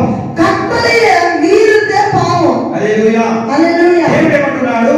ఇది తిని త్రాగే ముందు నిన్ను నీవు పరిశోధన చేసుకో. கர்த்தர் என்ன சொல்றாருன்னா, இது சாப்பிட்டு இது குடிக்கிறதுக்கு முன்னாடி உன்னை நீயே నిదానించి శోధించి அறிந்துకో. మనల్ని మనం శోధించుకోకుండా ఇందులో తిని త్రాగడమే మనకు శిక్షా విధి కలగడానికి. ஒருவேளை நம்ம சோதிக்காம சாப்பிட்டு இதை குடிச்சோம்னா நம்மளுக்கு கண்டிப்பா தண்டனை. హల్లెలూయా. హల్లెలూయా. కాబట్టి ఎవరు అయోగ్యముగా తినను లేక ఆయన పాత్రలో ఆ పాత్రలోని త్రాగువలెను వాడు ఆ. ప్రభు యొక్క ఆ. శరీరమును గూర్చి శరీరమును గురించి రక్తము గురించి అపరాధియగును. అంటే దేవుని యొక్క శరీరమును ఆయన యొక్క రక్తానికి మనం ఏమవుతాం, అపరాధి అయిపోతాం. ஒருவேளை யாராவது கர்த்தர் நம்மள நிதானிக்காம சாப்பிட்டோமானா கர்த்தருடைய அந்த தண்டனைக்கு நம்ம பாத்திரமாக மாறி போறோம். చాలా మంది ఈ యొక్క సందర్భంలో మౌనంగా ఉండిపోతారు. நிறைய பேர் இந்த நேரத்துல மௌனமா சைலண்டா இருந்துறாங்க. మౌనం అంటే ఇందులో పాలు పంపులు పొందుకోరు. ఈ మౌనన ఇది என்ன பண்ண மாட்டாங்க, அவங்க இத பங்கு பெற மாட்டாங்க. చాలా మంది అనుకునేది ఏమంటే ఇది నాకు యథార్థంగా అనుకుంటారు. ఇది அவங்க நினைச்சுக்கிறாங்க, இது நான் యథార్థமா நடக்குதுன்னு நினைக்கிறாங்க. హల్లెలూయా హల్లెలూయా. నన్ను నేను పరిశోధించకుండా ఇందులో చేయి పెట్టకూడదు కాబట్టి నేను యథార్థంగా ఉన్నాను అనుకుంటారు. என்ன நானே நிதானித்து சோதித்து அறியாம இதெல்லாம் கை வைக்க கூடாது, அதனால நான் இத பங்கு பெற மாட்டேன், இது என்னுடைய யதார்த்த குணம் அவங்க நினைச்சுக்கலாம். అది యథార్థత కాదు. அது யதார்த்த குணம் இல்ல. అని ఏమంటారు తెలుసా? அது என்னன்னு சொல்றாங்க தெரியுமா? ఏమంటారు ఏమంటారు புரியல புரிச்சையா? கொஞ்சம் பேரு ராமோஜத்துல பங்கு பெற மாட்டாங்க. அவங்க என்ன நினைக்கிறாங்கன்னா, நான் பங்கு பெறாததுனால நான் உண்மையா இருக்கிறேன் நேர்மையா இருக்கிறேன்னு நினைக்கிறாங்க. அது அப்படி அல்ல. வார்த்தையின்படி என்ன ஆகுதுன்னாக்கா, எனக்கு பச்சைத்தாப்பப்படுத்தினா இல்ல, మనసు இல்ல. హల్లెలూయా హల్లెలూయా. దేవునితో కూడా సమాధాన పడడానికి నాకు మనసు లేదు. கர்த்தர்கிட்ட சமாதானம் பண்றதுக்கு கூட எனக்கு மனசு இல்ல. మనసుతో సమాధాన పడడం రెండో విషయం. మనుషులకిட்ட సమాధానం పడదు అది రెండోది విషయం. కానీ ఇక్కడ మనసుతో సమాధాన పడమని కాదు చెప్తోంది. இங்க மனுஷர்கிட்ட சமாதானம் படுன்னு சொல்ல, దేవునితో సమాధాన పడాలి. கர்த்தரோட சமாதானம் படு. పాప ప్రాయశ్చిత్తము, பாவ பரிகாரம், మనసులో మనము దేవుని యొక్క సన్నిధిలో మనం సమర్పించడం, நம்மளுடைய மனசை கர்த்தருடைய சமூகத்துல ஒப்பு கொடுக்கிறது, పాప క్షమాపణకు ప్రార్థన చేయడం, நம்மளுடைய பாவ மன்னிப்புக்காக చెబిக்கிறது. అంటే వారి యొక్క మనస్సు ఎలాంటిదంటే దేవుడి దగ్గర పాప క్షమాపణ పొందుకోవడానికి ఇష్టం లేదు అని తెలుస్తుంది. அவங்களுடைய மனசு எப்படி தெரியப்படுத்துதுன்னா, கர்த்தரோடு நான் பாவ மன்னிப்பு கேட்கறதுக்கு கூட என் மனசு இஷ்டப்படல அப்படின்ற காரியத்தை காண்பிக்குது. దానికంటే ఇంకా సులభంగా మనకు అర్థమయ్యే విధంగా చెప్పాలంటే, அதுக்கு நான் ரொம்ப ஈஸியா அர்த்தமாகிற மாதிரி சொல்றேன்னா, అది నేను పాపం నుండి బయటికి రాను. அப்படின்னா நான் பாவத்துல இருந்து வெளியே வர மாட்டேன். హల్లెలూయా. ஹல்லேலூயா. అలాంటి మనసు మనం కలిగి ఉండకూడదు అని వాక్యం ఇక్కడ నేర్పిస్తారు మనకు. அப்பேற்பட்ட ஒரு மனசு நம்ம கிட்ட இருக்கக்கூடாது, நம்மளுக்கு இங்க கத்து கொடுக்குது. అందుకే దేవుడి వాక్యం చెప్తాది, அதுக்காக தான் கர்த்தருடைய வசனம் சொல்லுது, ఇది చేయనప్పుడెల్లా இதை நீங்க செய்யும் போதெல்லாம் మిమ్మల్ని మీరు పరిశోధన చేసి உங்களை நீங்களே நிதானித்து சோதித்து ఇది మీరు చేసినట్లయితే இதை நீங்க செய்யும் பொழுது మీరు శిక్షను తప్పించుకుంటారు. நீங்க தண்டனைக்கு தப்பிச்சுக்கிறீங்க. హల్లెలూయా. హల్లెలూయా. మనం ఎప్పుడు ఆయన శిక్షను తప్పించుకునే మార్గం మనం వెతకాలి. எப்பவுமே நம்ம தண்டனையில இருந்து தப்பிச்சுக்கிற ஒரு வழியை శిక్షలో మనం ఇష్టపడకూడదు. தண்டனையில இருக்கிறதுக்காக நம்ம இஷ்டப்படக்கூடாது. దేవుడు మనకు అవకాశాలు ఇస్తూ ఉన్నాడు. கர்த்தர் நம்மளுக்கு ஒரு நல்ல நேரத்தை கொடுத்திருக்கிறாரு, శిక్షను తప్పించుకునే అవకాశం, தண்டனையில இருந்து தப்பிச்சுக்கிறதுக்கு. అవకాశం మనం సద్వినియోగం చేసుకోవాలి. அந்த ஒரு நல்ல சமயத்தை நம்ம உபயோகப்படுத்திக்கணும். అది మనం చేయకుండా அதை நம்ம செஞ்சுக்காம నేను యథార్థంగా ఉన్నాను நான் யதார்த்தமா இருக்கிறேன், కాబట్టి నేను తీయలేను తినలేను అని అనుకోకూడదు. அதுக்காக நான் இதை வாங்கிக்க மாட்டேன், இதை சாப்பிட மாட்டேன் நம்ம செய்யக்கூடாது. ఒకవేళ మనం అలా ఉండిపోతే, ஒருவேளை நம்ம அப்படி இருந்தோம்னா, ఒకవేళ మనం పరిశోధించుకోకుండా తిన్నా, நம்மள நம்ம பரிசோதிக்காம சாப்பிட்டா, లేదంటే మనం తీసుకోకపోయినా நம்ம வாங்கிக்காம போனா கூட ఏమవుతుందో మనం తెలుసుకోవాలి. என்ன ஆகுன்றதை நம்ம தெரிஞ்சுக்கணும். కాబట్టి ప్రతి మనుషుడు తన్ను తాను పరీక్షించుకొనవలెను. ఆ. అలాగు చేసి అలాగు చేసి ఆ రొట్టెని తిని ఆ. ఆ పాత్రలోనిది త్రాగవలెను. త్రాగవలెను. ప్రభువు శరీరమని ఆ. వివేచింపక వివేచింపక తిని తిని త్రాగువాడు త్రాగువాడు తనకు శిక్షావిధి కలుగుటకే తిని త్రాగుచున్నాడు. హల్లెలూయా. హల్లెలూయా. పరీక్షించుకోకుండా తిని త్రాగితే శిక్షావిధికే తిని త్రాగుతున్నాడు. ஒருவேளை நிதானித்து சோதித்து அறியாம నువ్వు తిని త్రాగకుండా ఉంటే కూడా నీకు శిక్ష వస్తుంది. ஒருவேளை நீ சாப்பிடாம குடிக்காம இருந்தா கூட உனக்கு தண்டனை சிக்ஷை வரும். అది ఎలా తెలుసా? அது எப்படி தெரியுமா? అది వాక్యం ఇప్పుడు చదవని మన సమయం లేదు. அந்த வசனத்தை படிக்கிறதுக்கு இப்ப நமக்கு ఇందులో పాలు పంపులు పొందని వాడికి నాతో సంబంధం లేదంటున్నాడు. இதுல பங்கு எடுக்காதவங்களுக்கு அவங்களுக்கு எனக்கு சம்பந்தமே இல்லைன்னு சொல்றாரு. హల్లెలూయా, ஹல்லேலூயா. దేవునికి మన సంబంధం కాకపోతే, கர்த்தருக்கு நம்ம சம்பந்தம் இல்லாத இருந்தோமானா ఎవరితో సంబంధం ఉందో మనం తెలుసుకోవాలి. நம்ம யார்கிட்ட சம்பந்தத்துல இருக்கிறோம் தெரிஞ்சுக்கணும். హల్లెలూయా, ஹல்லேலூயா. మరి అపవాది సంబంధమే మనం ఉంటాం. நம்ம பிசாசோட சம்பந்தத்துல இருக்கிறோம். కాబట్టి దానికి మనం ఛాన్స్ ఇవ్వకూడదు. அதுக்கு நம்ம சான்ஸ் கொடுக்க கூடாது. కాబట్టి మనం పరిశోధించుకొని நம்மளே நிதானித்து పాప క్షమాపణ పొంది பாவ மன்னிப்பு பெற்று దేవుని యొక్క సన్నిధిలో கர்த்தருடைய சமூகத்துல ఆయన యొక్క శరీరాన్ని తిని அவருடைய சரீரத்தை சாப்பிட்டு ఆయన యొక్క రక్తాన్ని మనం తాగినట్లయితే, அவருடைய ரத்தத்தை குடிச்சோம்னா ఒకవేళ దేవుని రాకడానికి ముందు మనం మరచినట్లయితే ஒருவேளை கர்த்தருடைய வருகைக்கு முன்னாடி நம்ம மறிச்சோம்னா దేవుని రాకడలో మనం లేపబడతాం. கர்த்தருடைய வருகையில நம்ம எடுத்துக்கொள்ளப்படுவோம். మనం సజీవంగా ఉంటే ஒருவேளை நம்ம ஜீவனுள்ளவர்களா இருந்தா దేవుని మనం ఎదురుగా అతనికి ముందుగా వెళ్తాం. கர்த்தரை முன்னாடி எதிர்நோக்கிறவர்களா போவோம். హల్లెలూయా. ஹல்லேலூயா. కాబట్టి సమస్త కార్యం దేవుడు మన ముందు ఉంచినాడు. எல்லா காரியத்தையும் கர்த்தர் நமக்கு முன்னாடி మనం வச்சிருக்கிறார். ఏది తెలుసుకుంటే, நம்ம எதை మనం தெரிஞ்சுக்கிறோமோ ఏది కోరుకుంటే எது நம்ம ஆசைப்படுறோமோ అదే మనకు వస్తుంది. அதுதான் நமக்கு நடக்கும். కాబట్టి దయచేసి మనం అర్థం చేసుకోవాలి. தயவு செய்து நம்ம அர்த்தம் பண்ணிக்கலாம். కీర్తన 51వ అధ్యాయం మనం చూసినట్లయితే, சங்கீதம் 51வது சங்கீதத்தை பார்க்கிறோம். మరి 1 నుండి 13 వాక్యం వరకు చాలా చక్కగా రాయబడింది అన్నమాట. ஒரு வசனத்துல இருந்து 13வது வசனம் வரைக்கும் ரொம்ப அருமையா எழுதப்பட்டிருக்குது. దావీదు దేవుడికి విరోధంగా తప్పు చేసినప్పుడు, தாவீது தேவனுக்கு முன்பாக தப்பு செய்தப்போ ఆయన ఎలా దేవుని సన్నిధిలో ప్రాధేయపడి కన్నీరు పెట్టుకుని ప్రార్థన చేస్తున్నాడు. எப்படி கர்த்தருடைய சமூகத்துல மன்றாடி கண்ணீர் விட்டு ஜெபிக்கிறாரு. తాను చేసిన పాపం నిమిత్తము అతిక్రమం నిమిత్తము ఆయన ఏ విధంగా క్షమాపణ కోరుతున్నాడు, தான் செய்த பாவத்தின் நிமித்தமாக கர்த்தருடைய சமூகத்துல எப்படி மன்றாடுறாரு.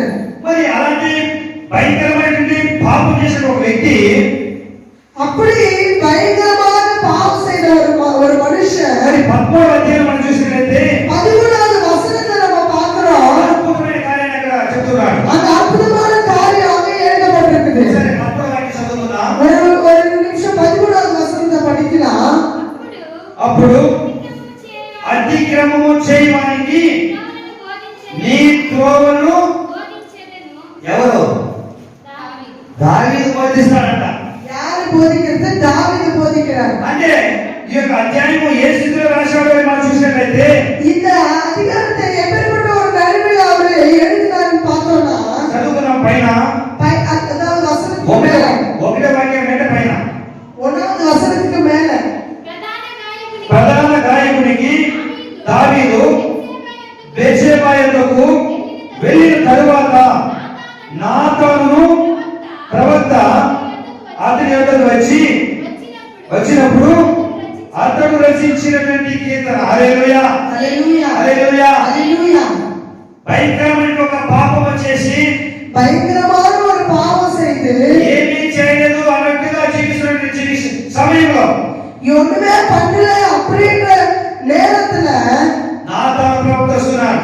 நாத்தான் தீர்க்கதரிசி வராரு. దావీదు సీక్రెట్గా చేసిన పాపాన్ని బయలుపరుస్తున్నాడు. தாவீது இருள செய்த பாவத்தை முன்னாடி எடுத்து வராரு. ఒప్పుకోక తప్పలేదు. ஒத்துக்கிறது தப்பாது. కన్నీరు పెట్టుకుని ఏడుస్తూ ఉన్నాడు. கண்ணீர் விட்டு அழுகிறாரு. తన యొక్క పాపానికి క్షమాపణ అడుగుతున్నాడు. தான் செய்த பாவத்துக்காக மன்னிப்பு கேட்கிறாரு. కానీ ఇక్కడ 13వ వాక్యం మనం చూసినట్లయితే, ஆனா இங்க 13வது வசனத்தை பார்க்கிறோம். పాపానికి క్షమాపణ దొరికినటువంటి ఒక నమ్మకాన్ని ఇక్కడ బయలుపరుస్తున్నాడు. அவருடைய பாவத்துக்கு மன்னிப்பு கேட்ட ஒரு கிடைச்ச ஒரு நம்பிக்கை அவருக்குள்ள வந்துச்சு. 1వ వాక్యం నుండి 1வது வசனத்துல இருந்து పాప క్షమాపణ ప్రార్థన చేస్తున్నాడు. பாவ மன்னிப்பு விண்ணப்பத்தை பண்றாரு. ప్రాధేయపడుతూ ఉన్నాడు. அவரு பண்றாரு. మొరపెడుతూ ఉన్నాడు. கர்த்தருடைய விண்ணப்பம் பண்றாரு. அழுகிறாரு. గోజాడుతున్నాడు. கர்த்தருடைய சமூகத்துல அவரு கெஞ்சிறாரு. కానీ 13వ వాక్యం ఆయన మంచి ఒక నమ్మకం ఏర్పడుతుంది. ஆனா 13வது வசனத்துல ஒரு நல்ல நம்பிக்கை வந்துச்சு. పాపము చేసినటువంటి నేను பாவம் செய்த நானே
మార్చేటువంటి జీవితం మనం చూస్తున్నాం. எப்படி ஒரு நல்ல நம்பிக்கை உள்ள ஒரு நம்பகம் உள்ள மனுஷனா இங்க பேசுறாரு.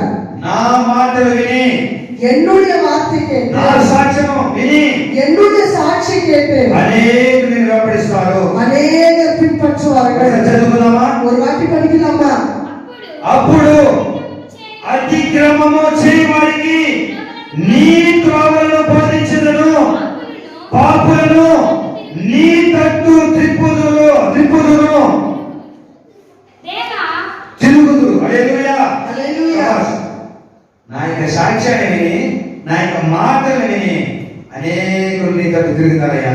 என்னுடைய சாட்சி கேட்டு, என்னுடைய வார்த்தை கேட்டு அநேகர் உம்முடைய பக்கமா திரும்புவார்கள் இயேசுயா. ఎందుకంటే అనేకులు పాపిగా చూశారు, ஐயா, அநேகர் பாவியா பார்த்தாங்க, అనేకులు ఒక ద్రోహిగా చూశారు. அநேகர் ஒரு துரோகத்தை பார்த்தாங்க. కానీ నేను చేసిన ప్రార్థన బట్టి, ஆனா நான் இங்க செய்த ஒரு விண்ணப்பத்தை குறித்து, నా యొక్క కన్నీటిని చూసి என்னுடைய கண்ணீரை பார்த்து దేవుడు నా జీవితంలో మార్పు ఇచ్చాడు. கர்த்தர் என் வாழ்க்கையில ஒரு மாற்றத்தை கொடுத்தாரு. మారాను. நான் மாறிட்டேன். నేను మార్పు కలిగిన జీవితం జీవిస్తున్నాను. நான் இப்போ மாற்றத்தை நிறைந்த ஒரு வாழ்க்கை வாழ்ந்திருக்கிறேன். ఆ యొక్క మార్పు కలిగిన జీవితాన్ని చూసి, என்னுடைய மாற்றம் நிறைந்த இந்த வாழ்க்கையை பார்த்து, నా యొక్క మార్పు కలిగిన నడతను చూసి, நான் மாற்றம் நிறைந்த என்னுடைய நடத்தையை ఆ பார்த்து, యొక్క చూపును చూసి, மாற்றம் நிறைந்த என்னுடைய பார்வையை பார்த்து, నా యొక్క మాటను చూసి, மாற்றம் நிறைந்த என்னுடைய வார்த்தையை கேட்டு అనేక పాపంలో ఉన్న వారు, அநேக பாவிகளா இருக்கிறவர்கள், అతిక్రమం చేయవారు அநியாயம் செய்கிறவர்கள் నీ త్రోవకు నీ తట్టు తిరుగుతారు. உம்முடைய வழியில உம்முடைய பக்கமா திரும்புவாங்க. కాబట్టి దయచేసి మనం మోకరించుకుందాం. தயவு செய்து நம்ம எல்லாரும் முழங்கால் படிக்கலாம். ఎంతమంది అయితే తండ్రి కుమార పరిశుద్ధాత్మ నామములో బాప్తిసం పొందినారు? எத்தனை பேர் பிதா குமாரன் பரிசுத்த ஆவியின் திரியேக தேவ நாமத்தினால முழுக்க ஞானஸ்தானம் பெற்றீர்களோ వారు మాత్రం మోకరించండి. அவங்க மாத்திரம் முழங்கால் படிக்கலாம். కొంతసేపు మనం కూడా తగ్గించుకుందాం. கொஞ்ச நேரம் நம்மள தாழ்த்திக்கலாம். దావీదులాగా మనం ప్రార్థన చేద్దాం. தாவீதை போல நம்ம செபிக்கலாம். మన యొక్క పాపములకు క్షమాపణ మనం పొందుకుందాం. நம்மளுடைய பாவத்துக்கு மன்னிப்பு பெற்றுக்கலாம்.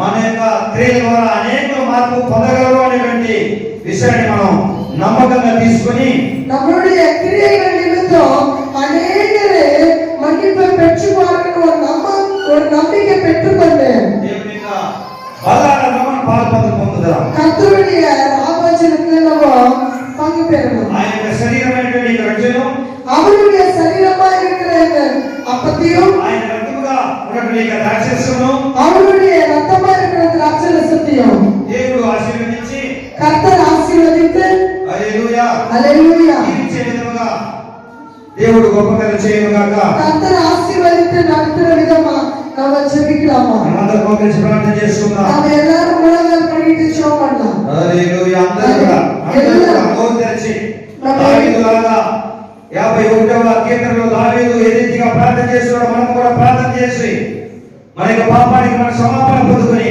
మరి 13వ వాక్యం మనం చూసినట్లయితే అతను ఒక నమ్మకము, అనేకులు నా యొక్క సాక్ష్యాన్ని, నా యొక్క నడతను చూసి నీ తట్టు తిరగగలరు అన్నటువంటి నమ్మకం ఏ రీతిగా కలిగదో ఆ రీతిగా మనము కూడా ఈ రోజు మనం సమర్పించుకొని ప్రార్థన చేస్తున్నాం. ప్రతి ఒక్కరు ప్రార్థన చేయండి. ప్రతి ఒక్కరు కూడా